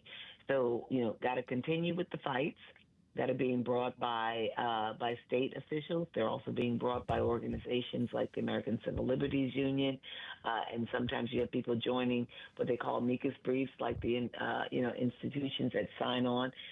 NAN has done that from time to time as well. So you got to keep up with the lawsuits, but then we also have to keep sight, and we've talked about this before. You talk about it all the time, of the midterm elections, and making sure that we get out and we vote, and we ensure that as many people are voting against Republicans, so that you can ensure that Trump does not have control of the executive branch, of the latest legislative branch, and of the judicial branch. Remember, a lot of people that are appointed to these district court positions, to the circuit court, and of course to the Supreme Court, they have to go through the Congress. And so we've got to vote. The way that we stop this right now is keeping the pressure on the courts with these lawsuits and by people getting out there and voting.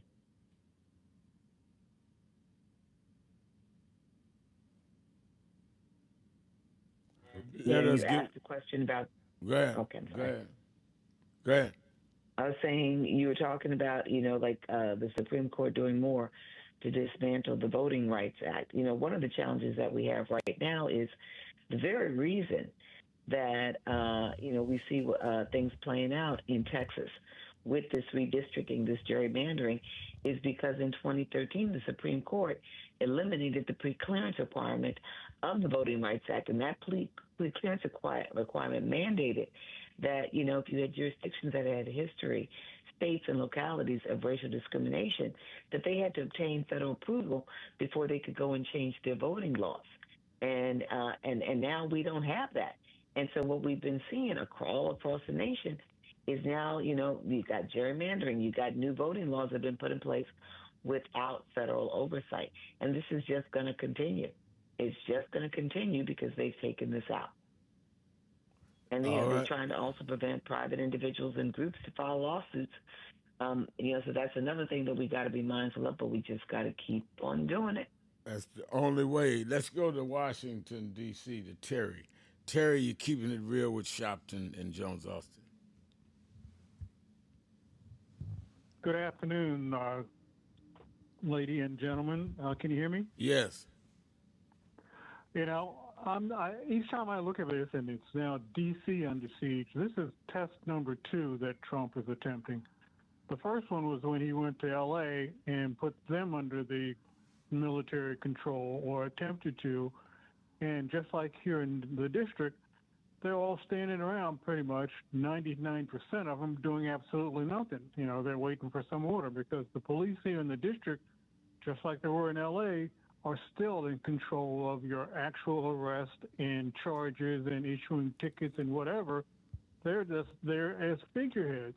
What he's doing, in my opinion, is taking a test to see how far he can take this with, as he called it, the cities that are blue run by mayors. And what he meant by that was the black mayors in control. And it slips my mind whether or not Detroit was one of those he mentioned, because the mayor in Detroit now is a white mayor, I believe it is. Right, Dugan. But what he's trying to do with this is see how far he can get. The present mayor was Dugan. And, go ahead. Dugan, yeah. And what he's trying to do with this is test this to see if it does work, and he doesn't have to go through the courts to do it. He's going to take over the entire control of all these cities with federally administered agents to say that, look, here's what I'm going to do, and I'm going to do it with my people. Then he's going to bring in these federal agents and deputize them, in my opinion, to take over what he calls the urban crime situation. I mean, he's going in here with all of these made-up charges and things that the people in the city are saying are not true. The National Cathedral today, the pastor there, or the minister, issued a stern letter that's on their website that says, in passionate tone, that the homeless and those people who are drug addicted need help, and not criticism, and not swept under the carpet so that you can have your way. And then he came out with a nasty reply to her, which, said, oh, it was another tasteless comment from some worthless pastor or something like that, he said, which was really rude in his style. I don't think he's going to get away with any of this, because people can see that all he is just like in The Wizard of Oz, pay no attention to the man behind the curtain. But we know the man behind the curtain has a lot of stuff he's trying to hide, and the top thing that's still on that list, in my opinion, is Epstein. All right. I don't think you're going to get a lot of disagreement from here. Thank you for your call. Let me take a break. I'll be right back. Keeping it real. Sharpton, Jones Austin, right after this.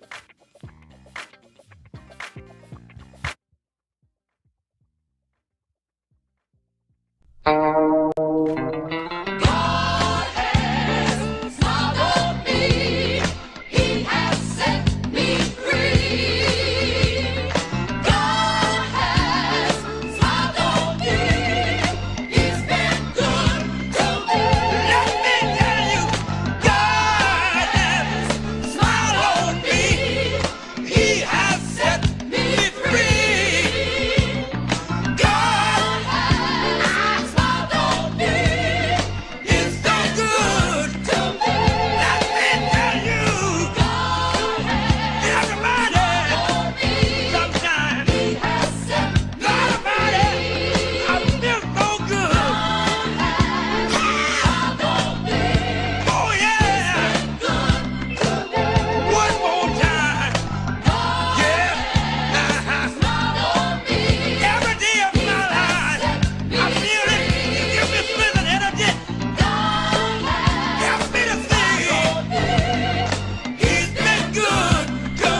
the church people and the street people, telling them that God has smiled on me.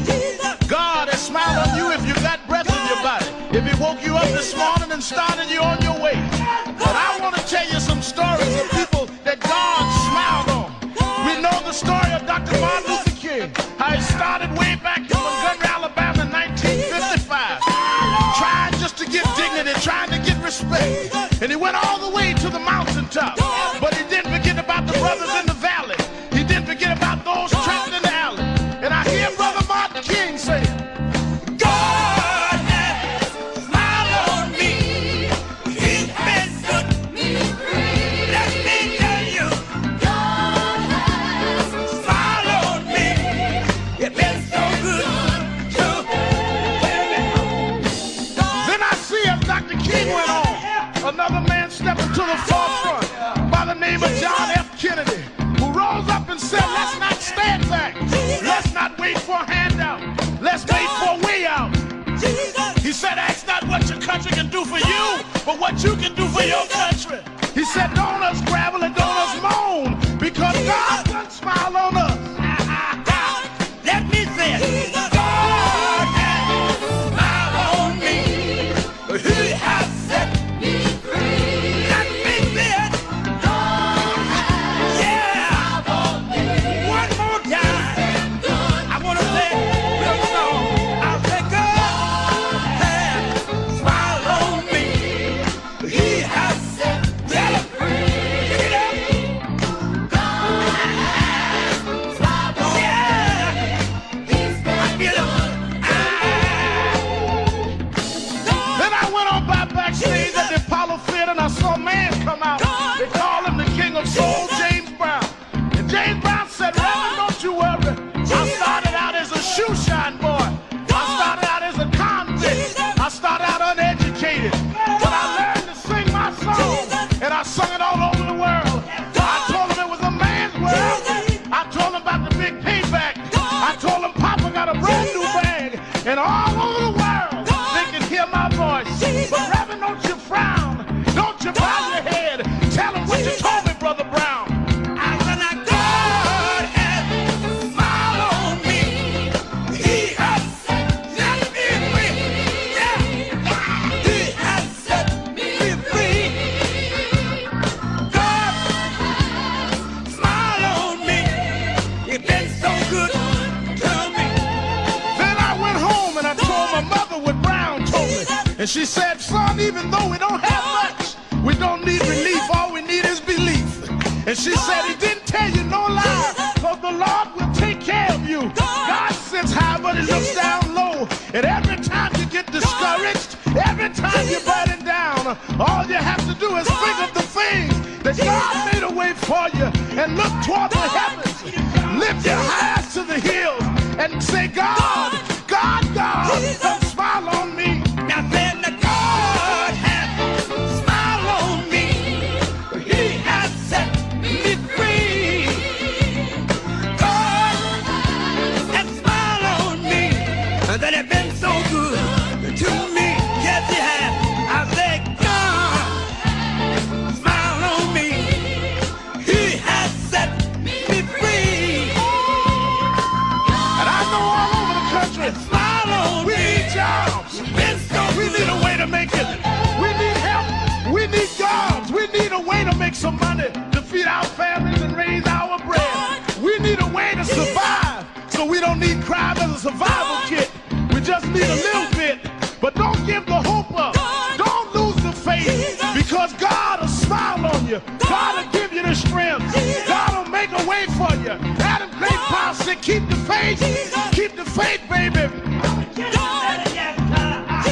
I hear Robert Kennedy saying that it's not the dream of, but it's the dream that'll live on forever. Just know that God will smile on you. Dr. King had a dream.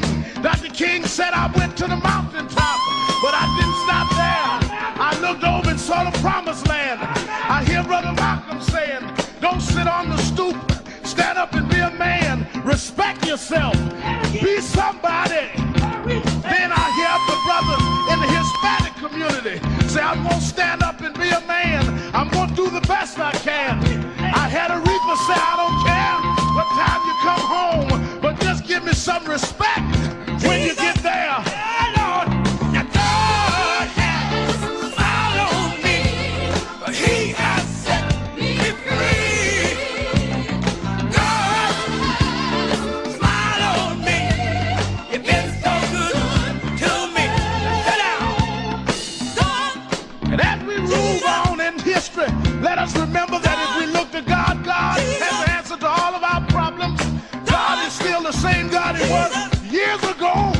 can still make it. We can still hold on like Frederick Douglass did.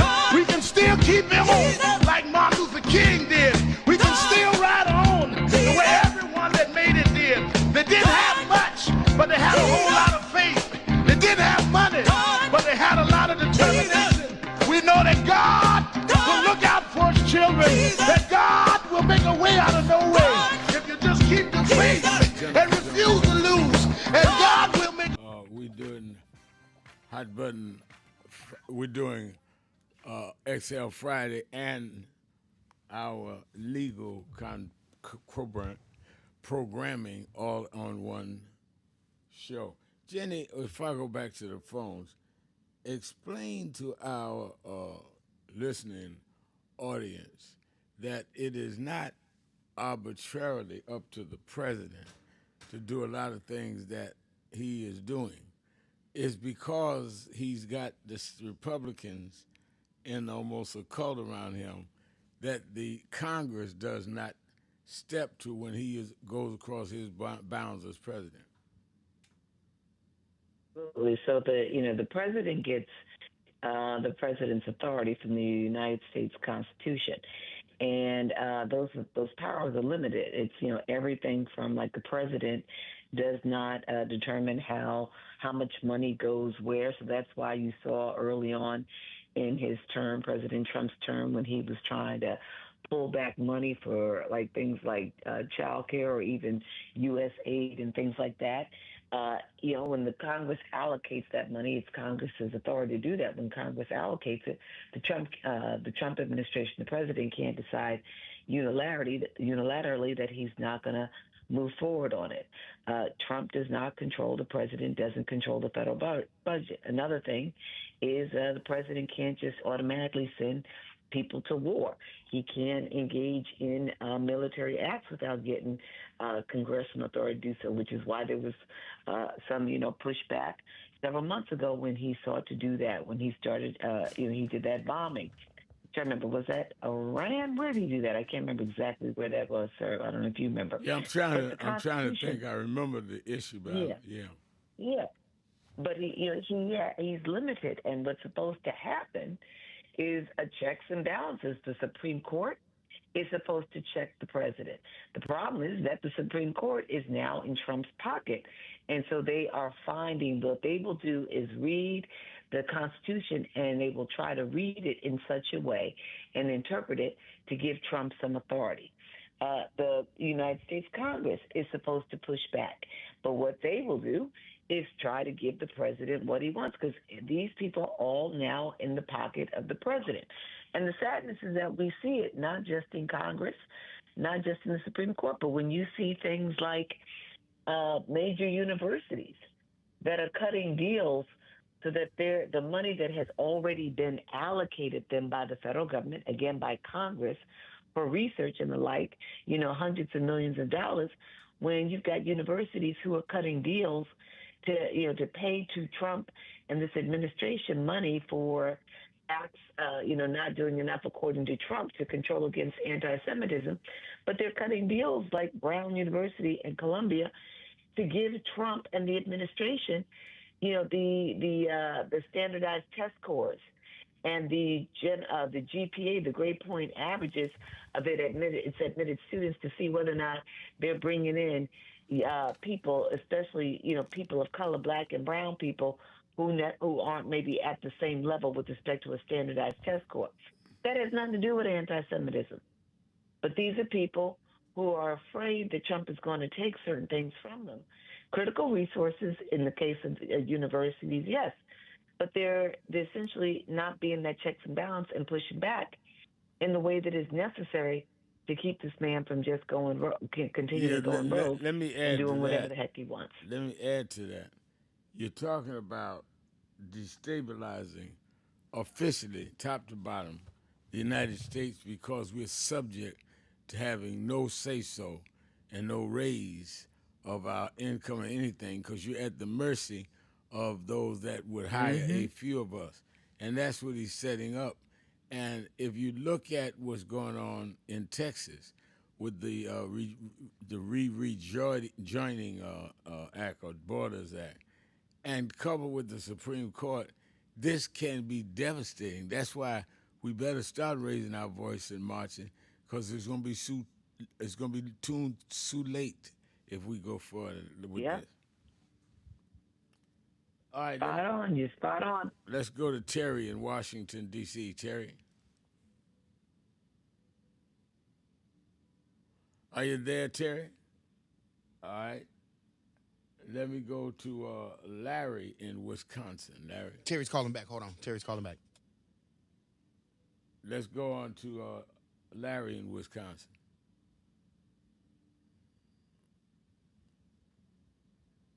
He hung up too.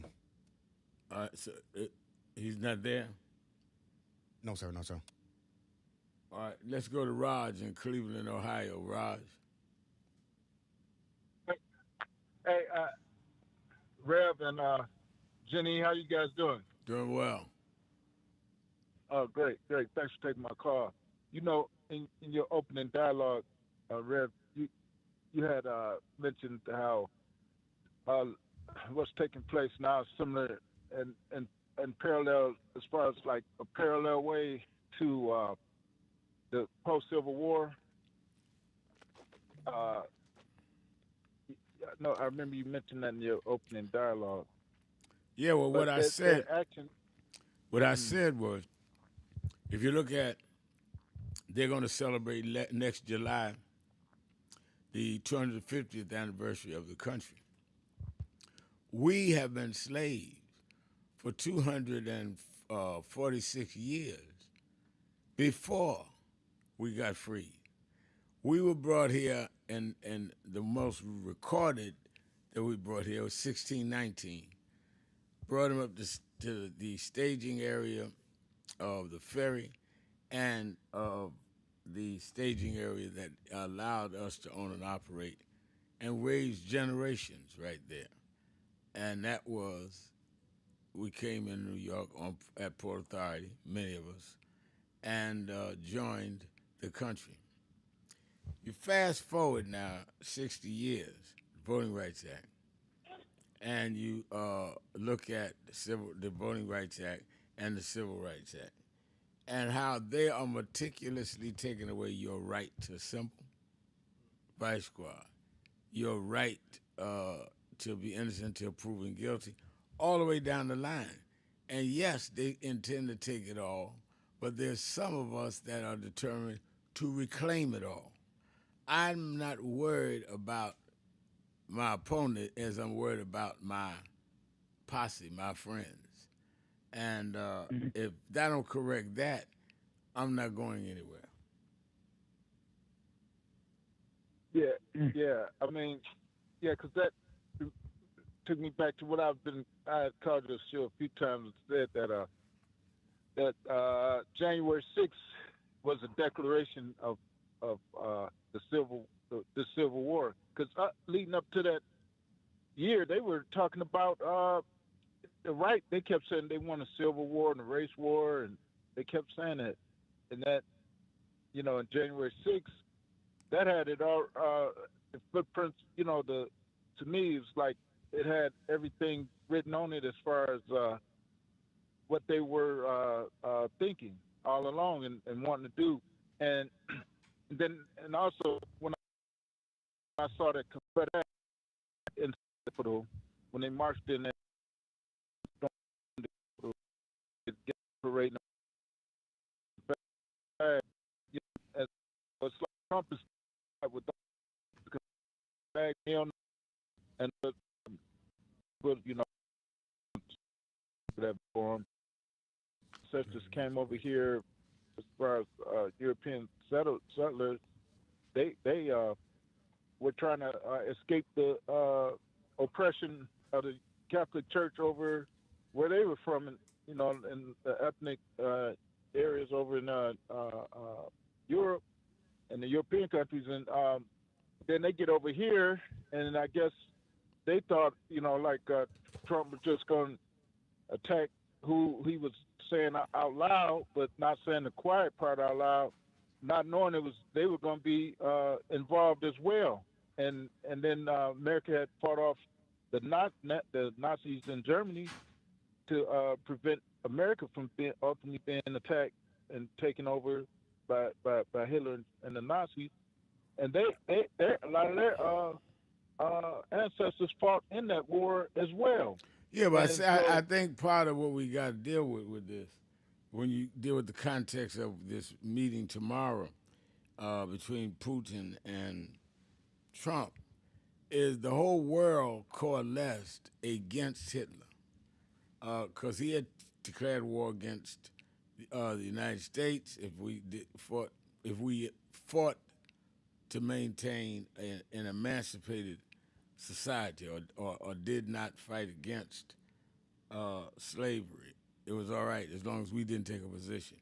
Took on the United States, took on England, bombed England, France, and all the way across the mid-European countries other than I believe Italy. But what I'm saying is that the way we look at our history and the way that it is being taught to others, they are seeing us in a distorted lens because they're not telling the truth. And I think that it is time that we tell the truth and get to a strategy to achieve something. I think that we have far too many radio revolutionaries that can call up, "Rebel, we'll do this, boom, boom, boom," and you don't hear nothing else from them. Not at a rally, not at a march, not in the voting, nothing. It's almost like they want to call up and vent and going back to their cubicle and be a nice guy. Let's take a break. I'll be right back. Keeping it real. Sharpton, Jones, Austin. Be right back. Keeping it real. Breaking news.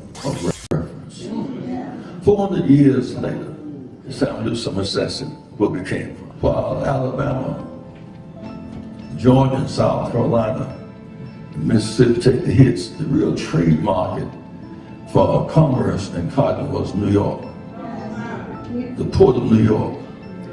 As a matter of fact, Joe, the first state to end slavery was Vermont. It was all the way up the coast. The big shipbuilders became rich off of our enslavement. Say our people are not slaves, they are our ancestors. They may be slaves, the person, they're our ancestors, they're our foreparents. The money is made off of the commodity. We were the commodity in the commodity exchange. And they would import Africans. They export cotton and tobacco. And they built the whole economic system around Wall Street. Africans, because they feared the Indians would attack the Dutch, built a wall on Wall Street. That's why they named it Wall Street.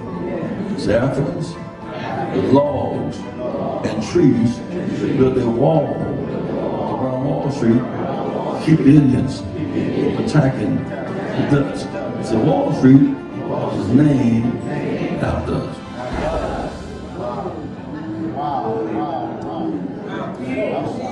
There's a burial ground on Wall Street, which we should all visit. Those are our foreparents. At some point, they moved us to the other end of Manhattan, which is Harlem. So we are on the same island as Manhattan. Manhattan, Harlem, Wall Street, on the same island. Harlem is right down the road from Wall Street. That's interesting that most of our leaders, who all get different cases, never quite got to march on Wall Street.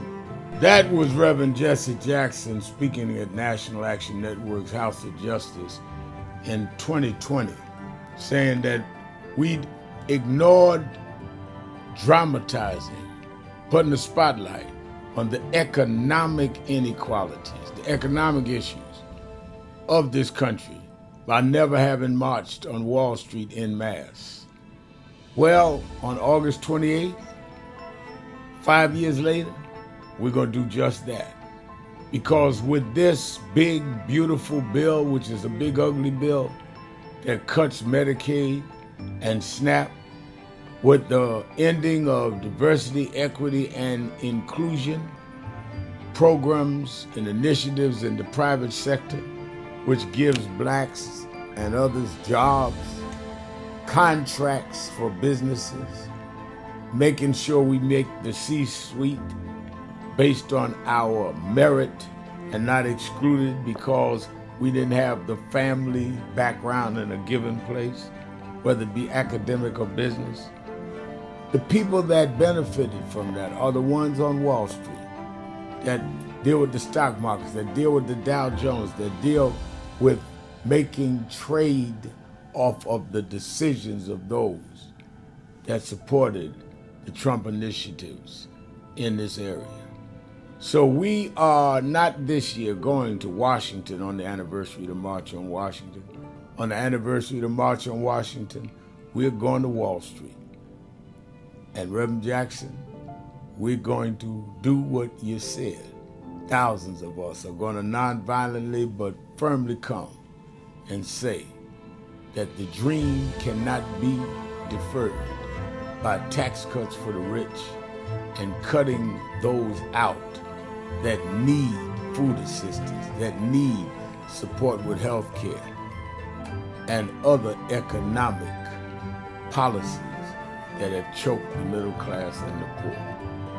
August 28, 2025, go to www.nationalactionnetwork.net, get the details. Meet us 10 a.m. at the African Burial Ground and be ready to march. Buses are coming from all over the country. Go to that website or call 1-877-626-4651. No justice, no peace.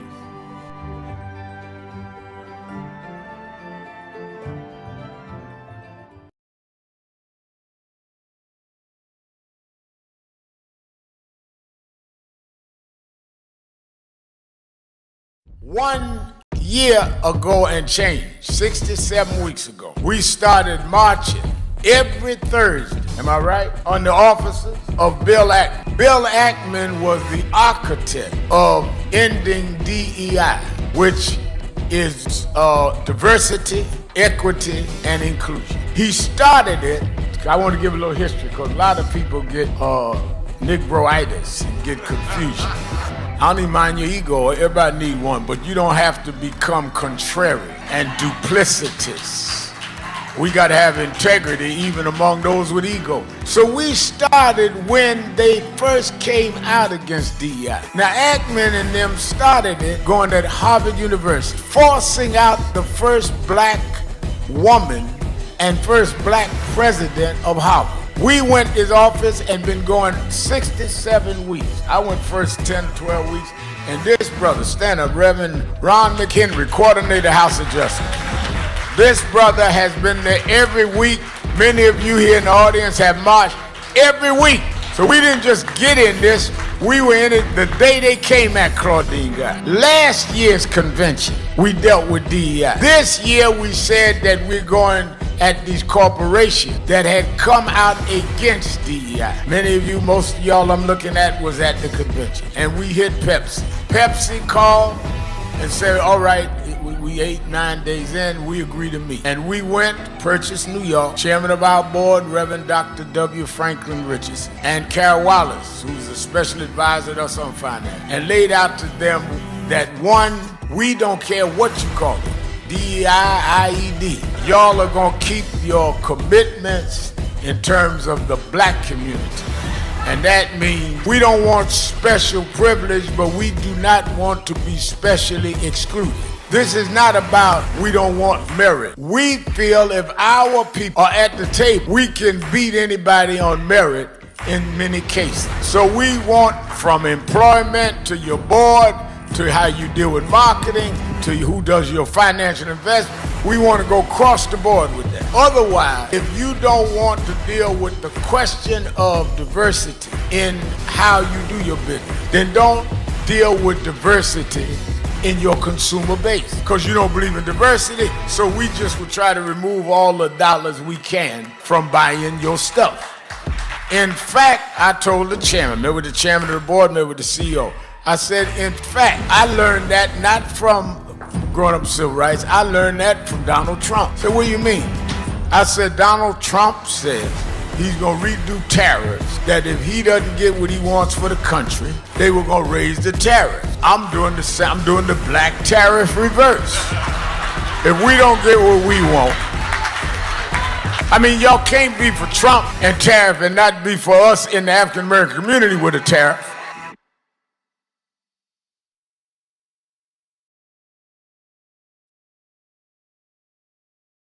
Thank you for joining us for Weekdays Live with Reverend Al Sharpton.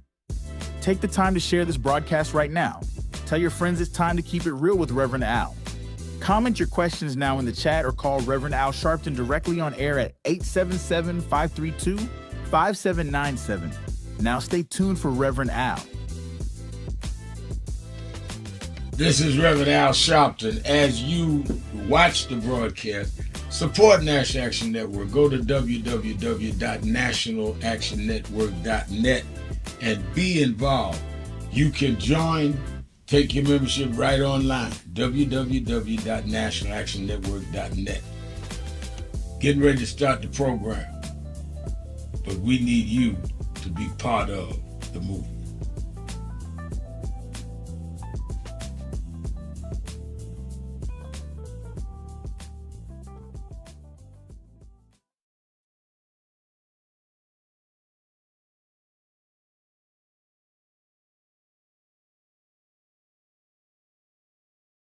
Thank you for joining us for Weekdays Live with Reverend Al Sharpton.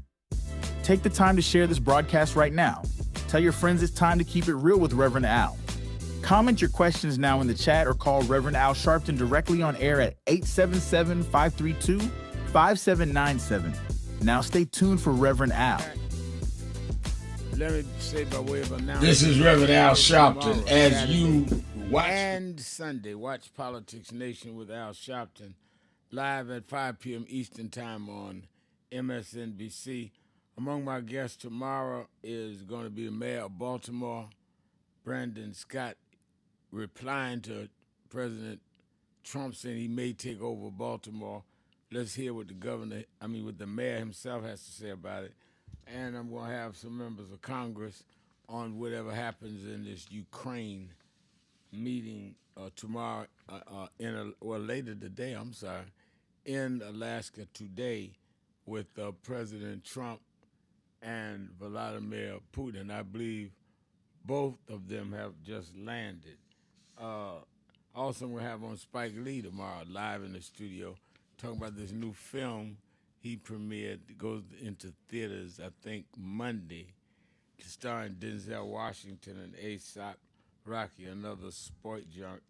I'm going to have him on. And Robert Smith, reputed to be the wealthiest black man in America, but he's coming on talking about some very intriguing things. He has a new book out. That'll all be on tomorrow. Then on Sunday, the ranking member of the Foreign Affairs Committee, Greg Meeks, the congressman, is going to be on reviewing whatever we are seeing with Ukraine. I'm going to have him on. It's going to be a bunch of folks on as we respond in real time to what's going on. Jenny, let me ask you, give me your analysis, and I'm going back to the phone. Give me your analysis of what you feel is a win or a loss, in the summit with Putin and Trump. What does Trump have to walk away from there with to have been a winner? And what is Putin? How do you forecast this? That's a hard one on Putin. I think for Trump, he's got to look like he has gotten, not just look, he's got to actually get Putin to agree that he is going to, stop the war and the bombing, and that he is going to abide by a ceasefire and honor and respect Ukraine as having a right to its land.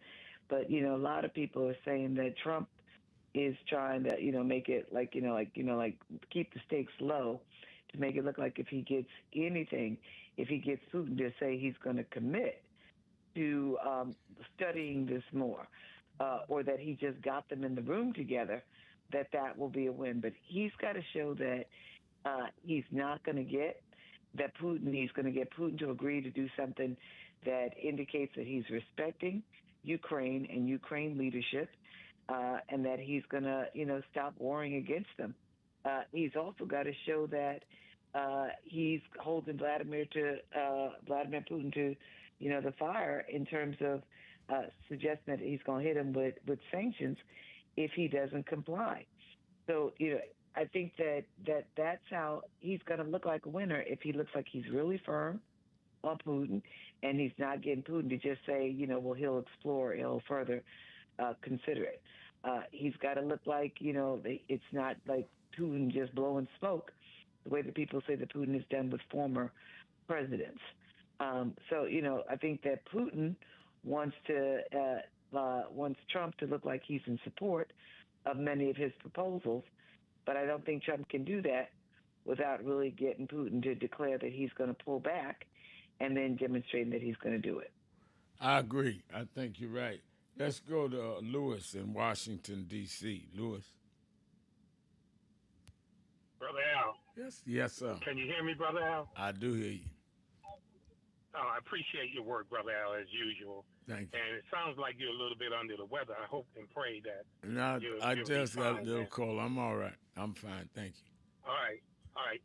Brother Al, one of the things I've taken into consideration here is how Zelensky, the president of Ukraine, is a very smart, intelligent young man. The last time I checked, Brother Al, Alaska is our 49th state. Correct me if I'm wrong. That's And I correct. believe Hawaii, statistically, I believe Hawaii is our 50th state. So if Russia's borderline to Alaska, believe me, it's really borderline. It's so close. I think 200 miles, if I'm not mistaken. You can literally say that Putin set this meeting up. See, this is the criminality of this man that's in the White House, Brother Al. He knew that Putin wasn't going to go anywhere else. Why? Because he's an international criminal. Okay? Why did Zelensky not go to this meeting? Because he knows that. This young man is very smart. He doesn't trust Putin, neither does he trust the president, this gentleman they call him the president of the United States. This is really an hypocrisy. It's really sad. And then Brother Al, Reverend Al, on the House floor yesterday, Murkowski had the nerve to say how proud she was of the United States president that he would have this meeting in her state. This is an American soil. This man's an international criminal. What is he doing on American soil without being arrested? This is why the gentleman in New York City said, let him come to New York. I'm going to arrest him. I will arrest him.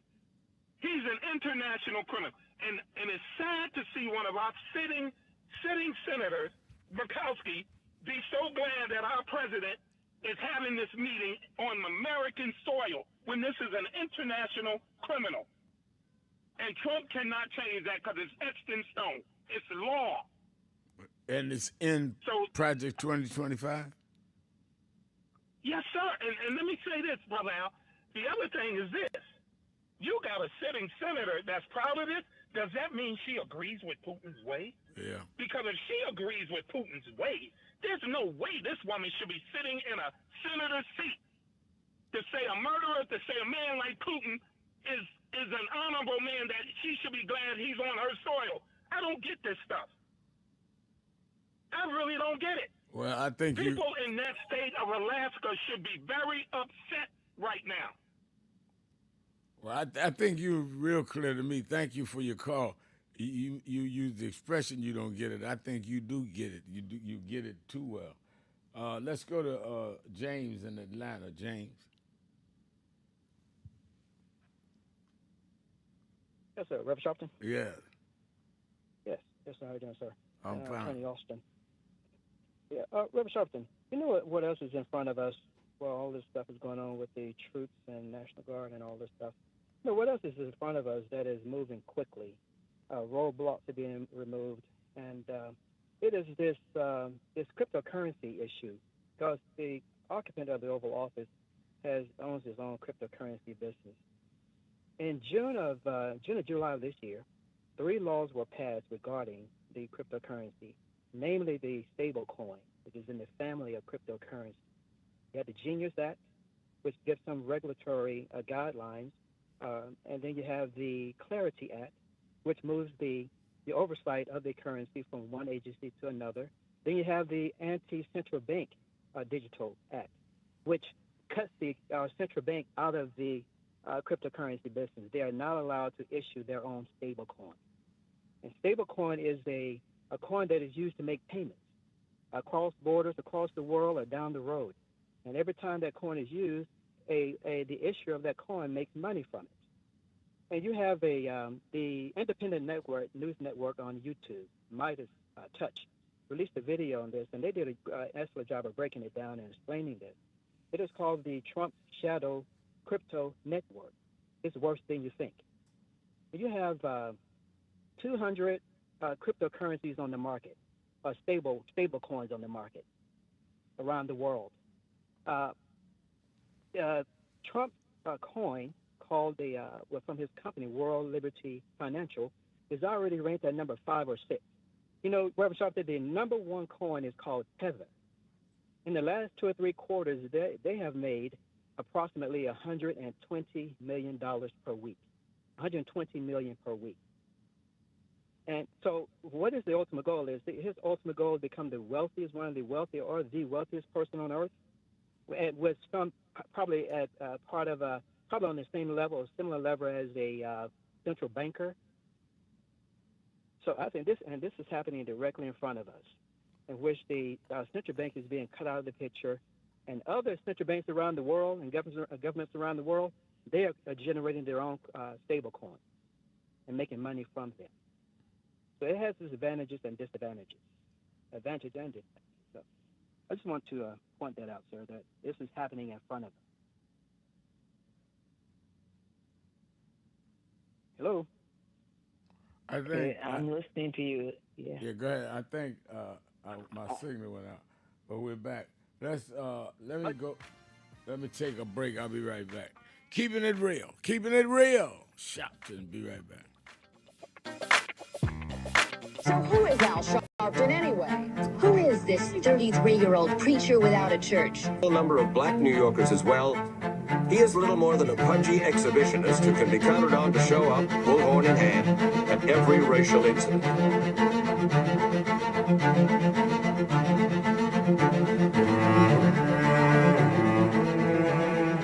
I often quote Mark Twain saying, "The 2 most important moments in life is the moment you are born and the moment you find out why you were born." I had a very troubling conversation the other day that prompted me to do this little video. Young man that I've known a while came to me, and he was crushed. I mean, really crushed, because people were criticizing his work. He's in the ministry, but he's also an actor. And he said he couldn't understand why people were jumping all over, criticizing him, trying to find scandalous and derogatory things about him. And I told him, I said, you know, you very young. You don't know the road I've traveled. They call me everything but a child of God. Racial discord, a blabbermouth, a loudmouth, too flamboyant, an agitator, a racist, I a race had to baiter. learn. Yeah, right. I was not defined by how others saw me. I was defined by how I saw myself and whether I was being true to myself.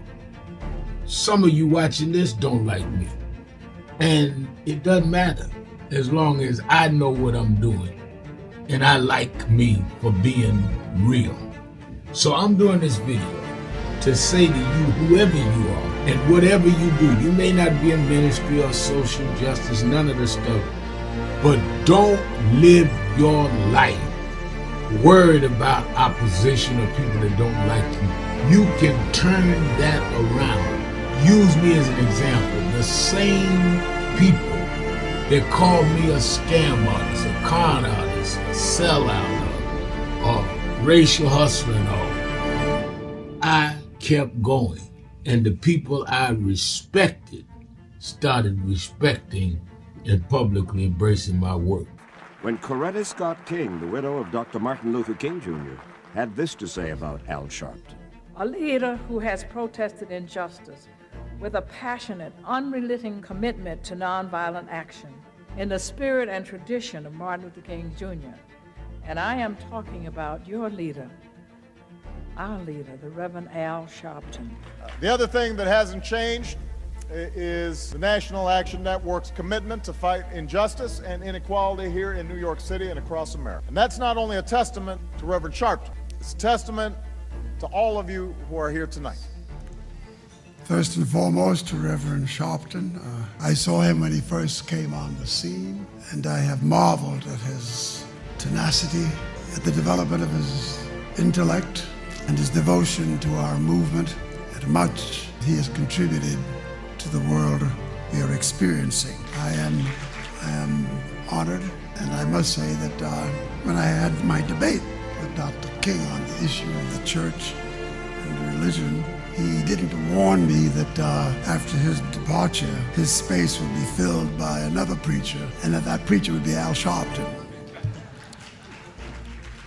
All you want in life is people that matter to you to say you did all right. And more important, that you can look in the mirror and say you did all right. Thank you, Rev. Thanks for that introduction. Look, we've known each other for a long time. I'm grateful not only for your leadership and partnership, but quite frankly, more importantly, for your friendship. And thanks to all of you, members of our nation's most important civil rights organization. You have been, over all of your years, such an extraordinary leader. You are a voice of truth, a voice of conscience, a voice of practicality around what we must address and what we can do. And I thank you so much for your friendship. I remember that most of the youth around Al's age, he was about 12, wanted to be like Connie Hawkins, a great basketball player, legend, or Earl the Pearl, or Clyde Frazier. Al wanted to be like Adam Powell, a powerful preacher with a social justice gospel. He was very close to, at that time, to Reverend William Augustus Jones, powerful preacher and social justice advocate, and Reverend Gardner Taylor State right down the street, and Bishop Washington, whose church he came from, and Reverend Sandy Ray. He wanted to be like these giant preachers. He wanted them to have the edge, however, of the King's social justice dimension. He wanted to be like them, now he's one of them. Perhaps taller than most of them because of the risks he has taken and the reward God has given him with his gift. I remember so well that I first escorted him to jail. He was around 13 years old. With the jail fighting the ANP. He was in the lineage of our struggle. He grew up in it. We didn't just see him on TV one night. He didn't happen. He came bottom up, not top down.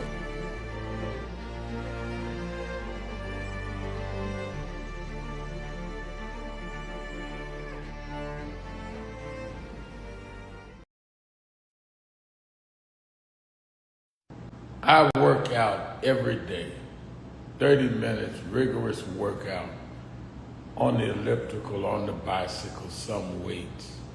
Wherever I am in the world, I work out every day. So I'm in pretty good shape.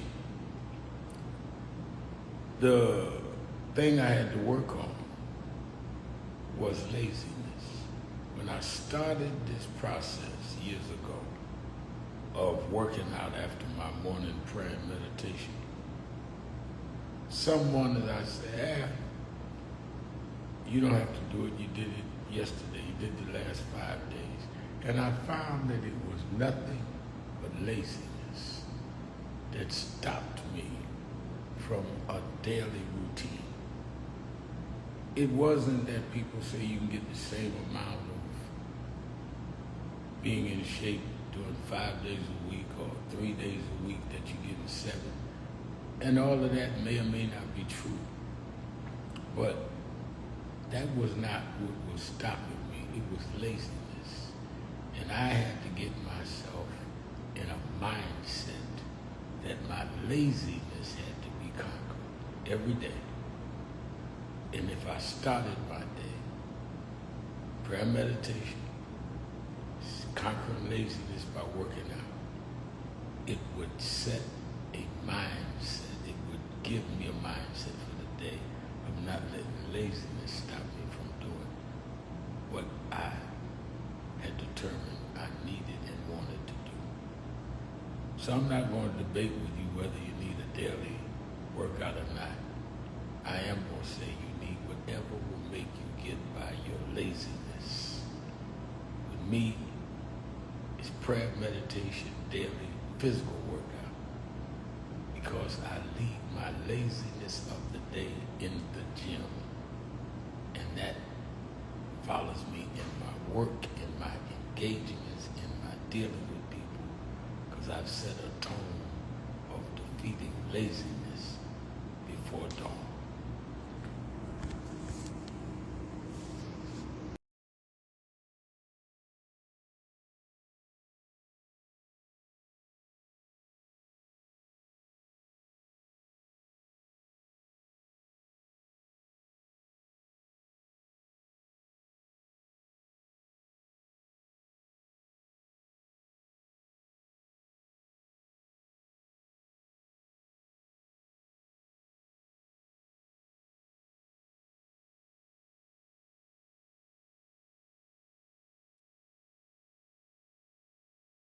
Good morning.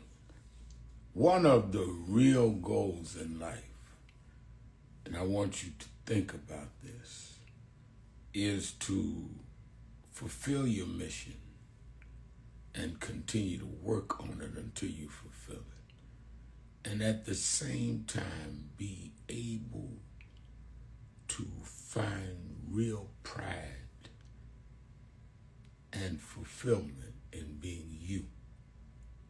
Somewhere along life's path, you must be committed and determined to fulfill your purpose and mission in life. And along that journey, you become completely proud. I mean, inwardly proud. Reverend Al Sharpton, who you are. Lieutenant Jennifer Jones Austin is our co-host making this policy day, as well as our Exhale Friday. Jenny, let's go to Brother Todd. I know he missed you not being on yesterday. Let's get Todd a little policy discussion. Is Todd there in Cleveland? I am here. Yes, sir. I am here. And I hope the two of you missed me not being on the air Thursday as well. I did. I do. I did. So, one more voice. So, I don't know if the two of you are aware of this, but the chief of police of Washington, D.C., Pamela Smith, has a degree in education. Are the two of you aware of this? I was not. I knew she had a degree. I didn't know what it was for. Okay, well, she knows how to write curriculum, and I'm going to come back to that. But I wanted to make sure that was out there. She's a respectful chief of police, too, based on what I understand about how much I keep up with the District of Columbia.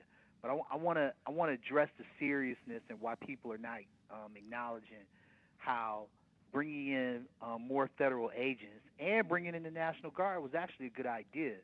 It was just poorly planned, very poorly planned, and there wasn't enough involvement with the police department and the federal government on putting together the plan that they actually put together. Here are the facts.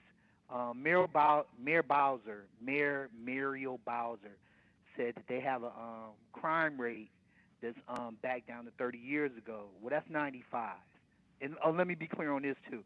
I used to live in Washington, D.C. I lived in Ward 1, I lived in Ward 4, and I maintained a place there up until 2012. So from 98 to 2012. So in 1995, according to America's crime and most populous cities, Washington, D.C. had 32,000 thefts. That's just inside the district. The District of Columbia is only 61 square miles. Okay, so that's not a whole lot of space. And the police department has a minimal responsibility of managing all of that 61 square miles as it applies to law enforcement and crime prevention. They had 32,000 deaths in 1 year. A lot of them got solved. It should be noted that a lot of them were acts of larceny, and larceny is a particular type of theft where somebody intentionally took it without the intention of ever giving it back. They had a lot of that. There were 400 homicides in Washington, D.C. in 95, and 310 people were shot to death. Shot to death out of 400 homicides. Some of those were suicides. Some of those were just shootings by police, okay? I would not be going back. I would not be telling people that with pride that we're down to 1995's numbers. They're not going to be 300 people shot to death in D.C. this year, so I'm sure of that, okay? But there may be 30,000 deaths inside the city. It is the most common, most difficult crime in the District of Columbia, and they needed some help. The police needed some help in 95, and they need some help now. It's not because of incompetence. It's definitely not because of chaos inside the department. That's absurd. The president should show some professionalism and take that back. But it is because there's a limited amount of help inside the private sector, and there's a limited amount of people in the police force.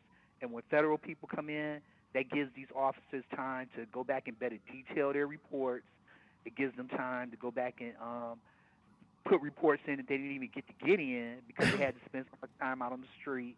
It also gives them time to do more investigative work because, as most normal people know, if there's a police presence, that's often just enough to keep crime from happening. So that means the officers that actually work for the Metropolitan Police Force can actually, and the Metro Rail, by the way, too. That means they could go back and do more investigative work on the crimes they're trying to take care of.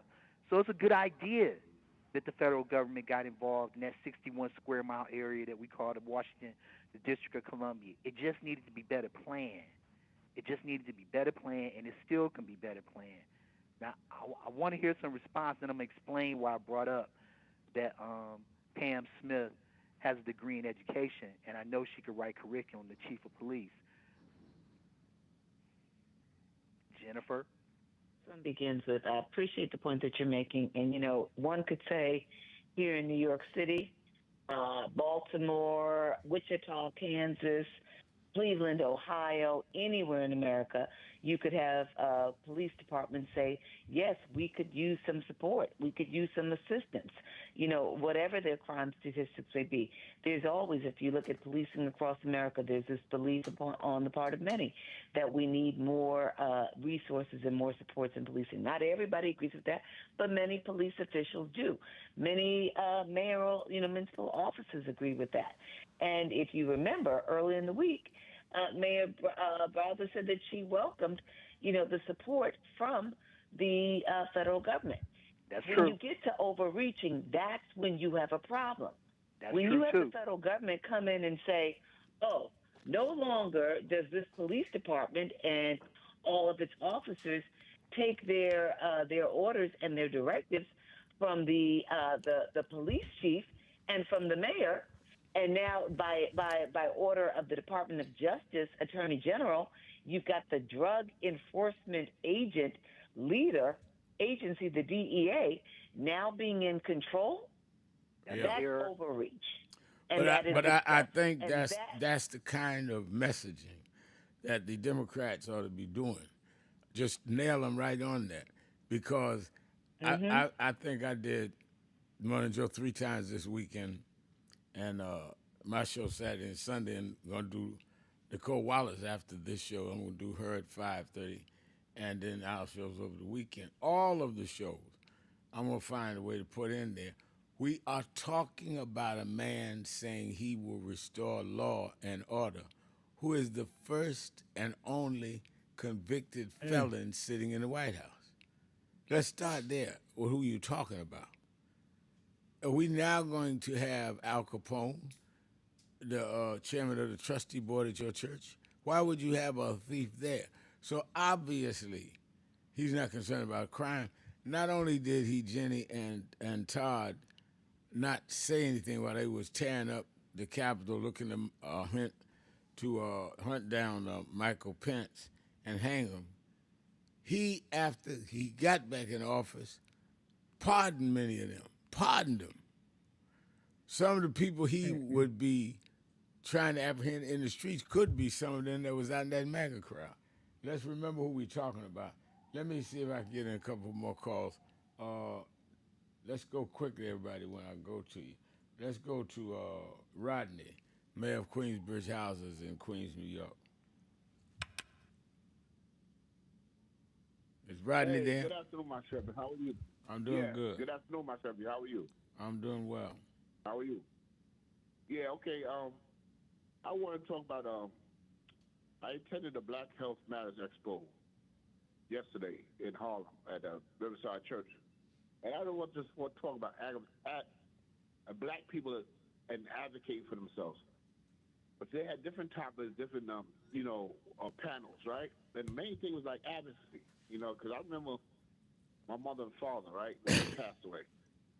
Like, they didn't go to the doctor. You know what I'm saying? It was like, when they went in the hospital, they checked in, didn't check out. And it's like, as black people, like, something wrong, like, they're feeling well, you have to advocate, and don't have these doctors just throw some pills on you. The pharmaceutical companies are the biggest drug dealers in the world. And, you got to, like, advocate for yourself, And that was the thing I took from it, because every panel, they was like, I didn't know what to do. And then, the doctor would just hand me this medication, and then you have a side effect from this and a side effect from that. You have to take another medication and do the side effects. You know what I'm saying, Rev? And Yeah. it's like, and like I was telling you today, I was at the State Building today with AARP working out with my man Guru Rab, Deshaun Johnson out of Atlanta, Georgia. And yo, Rev, because I see you, what you do, and you work out, and that got me into that health thing. Health is wealth, baby. You know what I'm saying, Rev? Absolutely Health is right. wealth, man. All right, Yes, let me sir. take my So, break. See you in the morning. Keeping it real. Sharpton, Jones Austin. Be right back.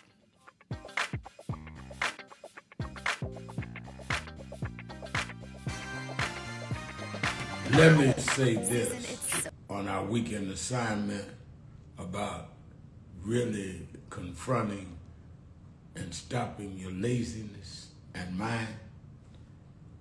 You have to stop being around lazy friends, lazy people, because lazy people normalizes your laziness.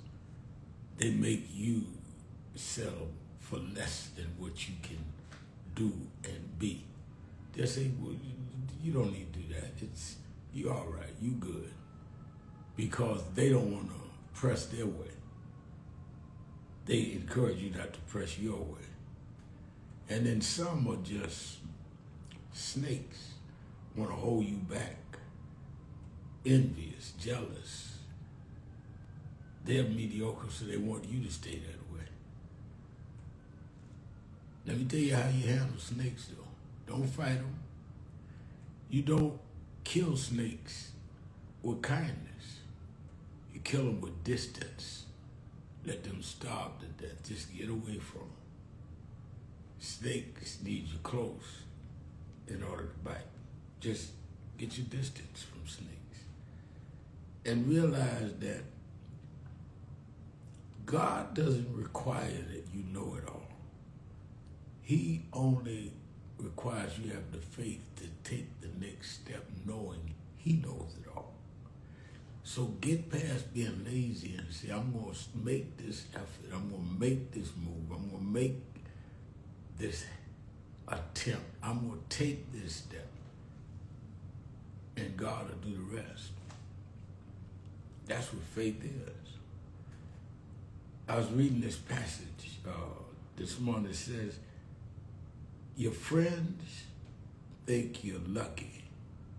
Your family thinks you're crazy. Your competition thinks you're a threat. And you know you're just someone who refuses to be small. You refuse to be mediocre. All of what everybody thinks of you, you know that you refuse to be less than what you can be.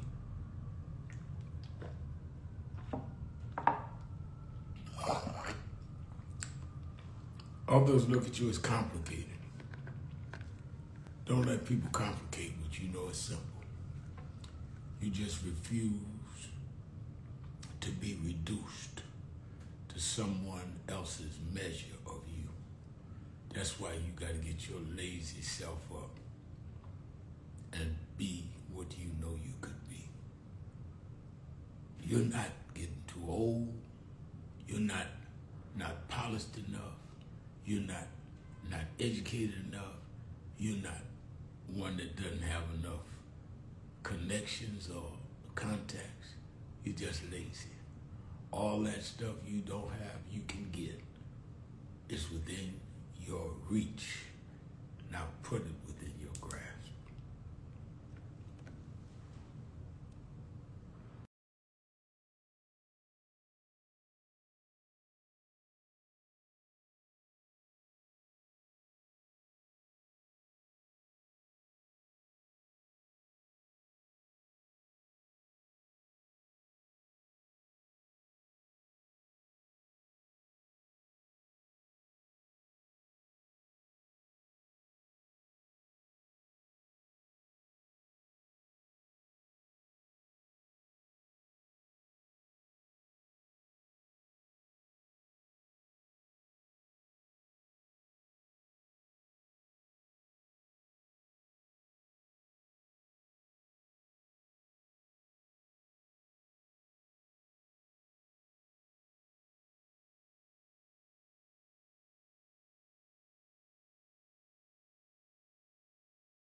I want to ask you a question, and that is, what is in your life's blueprint? This is the most important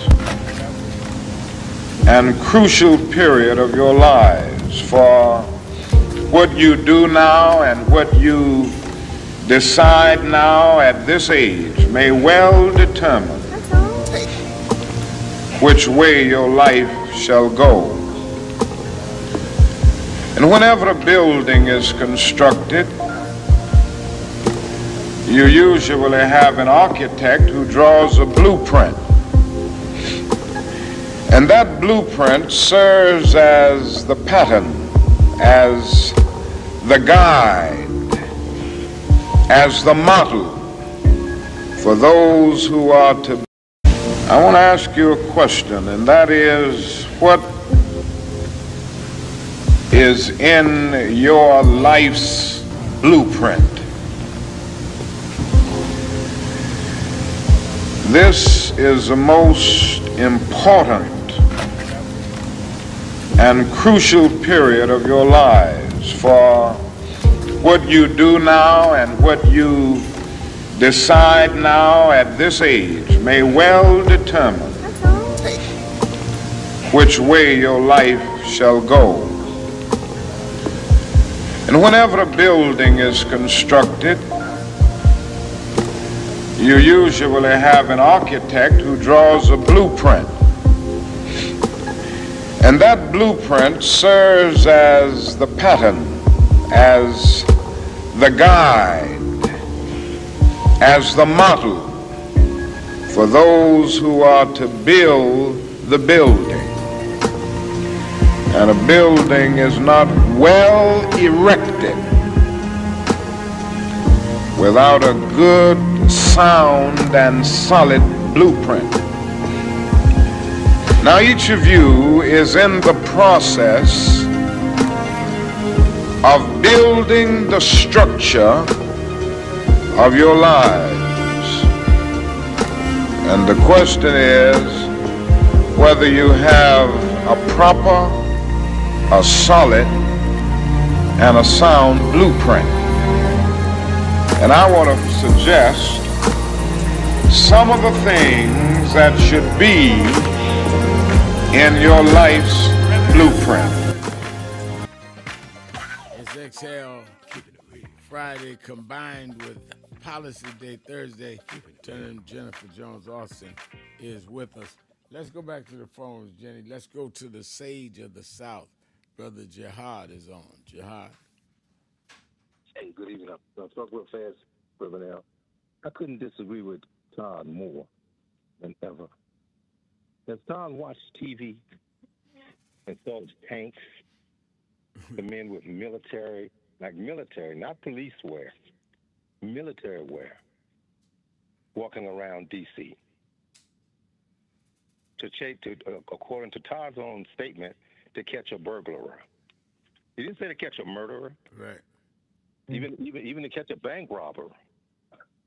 And then, Reverend Al, we've been here before. Yes. That man spent 20 minutes degrading and putting a target on the back of 12, 13, 14-year-old black males in D.C. That's right. That's what they say. Him and Bambi or whatever her name is. Yeah. They were highlighting crimes in their mind committed by violent crimes by 12, 13, and 14-year-old black boys. We've been here before.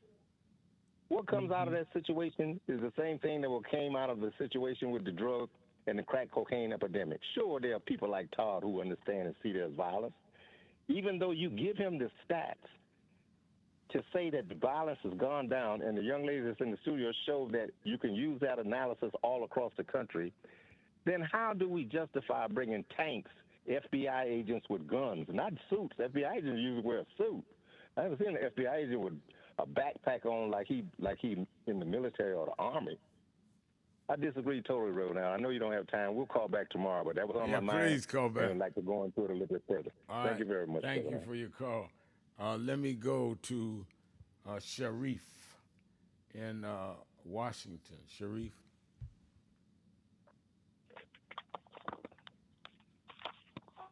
How you doing, Mr. Sharpton? I'm doing fine. I appreciate you taking my call. Let me say this. I live in Southeast Washington, D.C. I'm calling you right now from Minnesota Avenue, Pennsylvania Avenue, and I've been in the city since the early 60s. I'm not an original Washingtonian. I'm from Northern Virginia, but I have family here. I also attended Morgan State, and I'm a graduate of Howard University, right? Same year Kamala Harris graduated.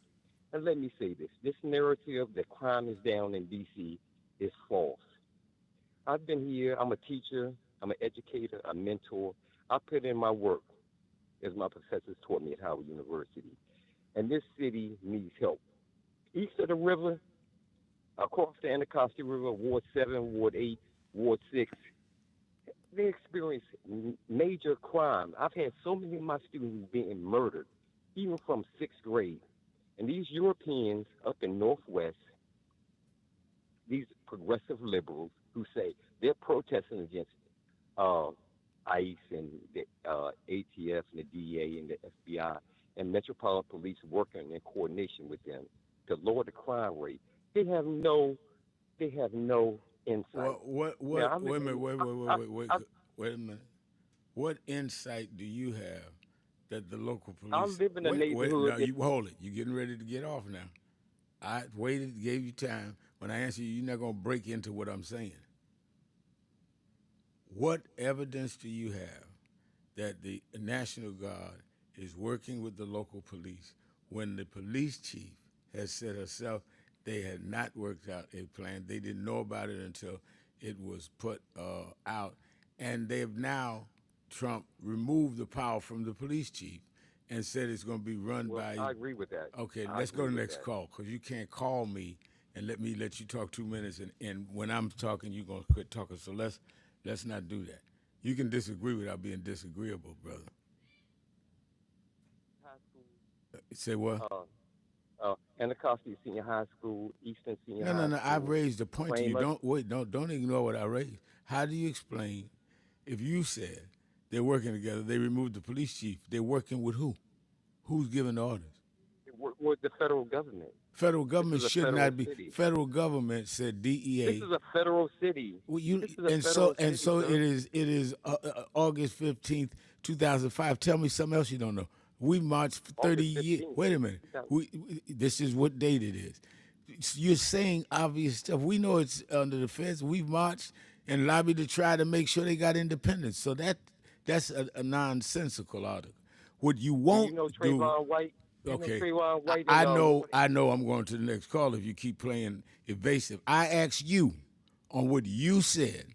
What is the evidence you have when the police chief said they're not working together and they removed her? So do you have some intelligence that we don't? Because I talked to the police chief and she's been on television saying, no, they're removing me. We've had no coordination. Now, you have better information than she does? Because she has been doing no good for children. Now she's been doing no good. 3 minutes ago, 3 minutes ago, they were working together. I mean, why don't y'all get talking points that are consistent? You just said that they were working together. Now she ain't no good. So which way you gonna have it? I said I'm glad they are working together. And I'm saying that they're saying they are not working together. No good. They are not working together. Do you live in Southeast D.C.? Do you live in Anacostia? I have an office in D.C. Wait a minute. All right, cut his volume down. We have an office in D.C. Everyone that works there lives in D.C. And for you to say that they're working together, and then when I challenge you, what's the evidence? She ain't no good. Just say you with it, you support it, you live there and you support it. There are others that live there and don't, and that's fine. But don't fabricate stuff. Let's go. And you notice with all of the MAGA callers or people that sympathize that way, Jenny, they make a statement, and when you challenge their statement, they get mad. He's the one saying they work together. She said they're not working together because she ain't no good. Then why you say they were working together? But they're trying to put the picture out there like that everything was cool until somebody said, no, that's not what they're saying. Let me go to President Extraordinaire of the Greater Cleveland chapter of the National Action Network, and, of course, our sister beloved, our own Sister Marcia McCoy. The Honorable Reverend Dr. Professor, keeping it real here, there, everywhere, where Al Sharpton energized the fun. Jennifer Jones Austin, we love you and thank you for your insight and intelligence. We are excited to join the march on Wall Street on August 28th. It's monumental because of where it will begin. The African American Burial Ground National Monument in New York. Call us at 216-374-0913, 216-374-0913. Come on, Reverend Dr. Bishop E.T. Cabinet. Dr. L. Sharpton. Yes, sir. Attorney Jennifer Jones Austin. Hello. Dr. Bill Jones' favorite daughter. That's right. Oh, my mule, my lady. There is a line in William Shakespeare's play, Dr. Sharpton, Hamlet, which says, the lady doth protest too much. Methinks that the lady protests too much. A phrase, a hit dog will holler, is a colloquial expression meaning that if someone reacts defensively or strongly to a statement, it's likely because the statement is true or applies to them. These two scenarios fit perfectly in the fear of the convicted felon President Donald Trump's administration effort to prevent at all costs the full release of the Jeffrey Epstein files. They've gone hog wild in diversion, distractions, lies, to keep the nation from full.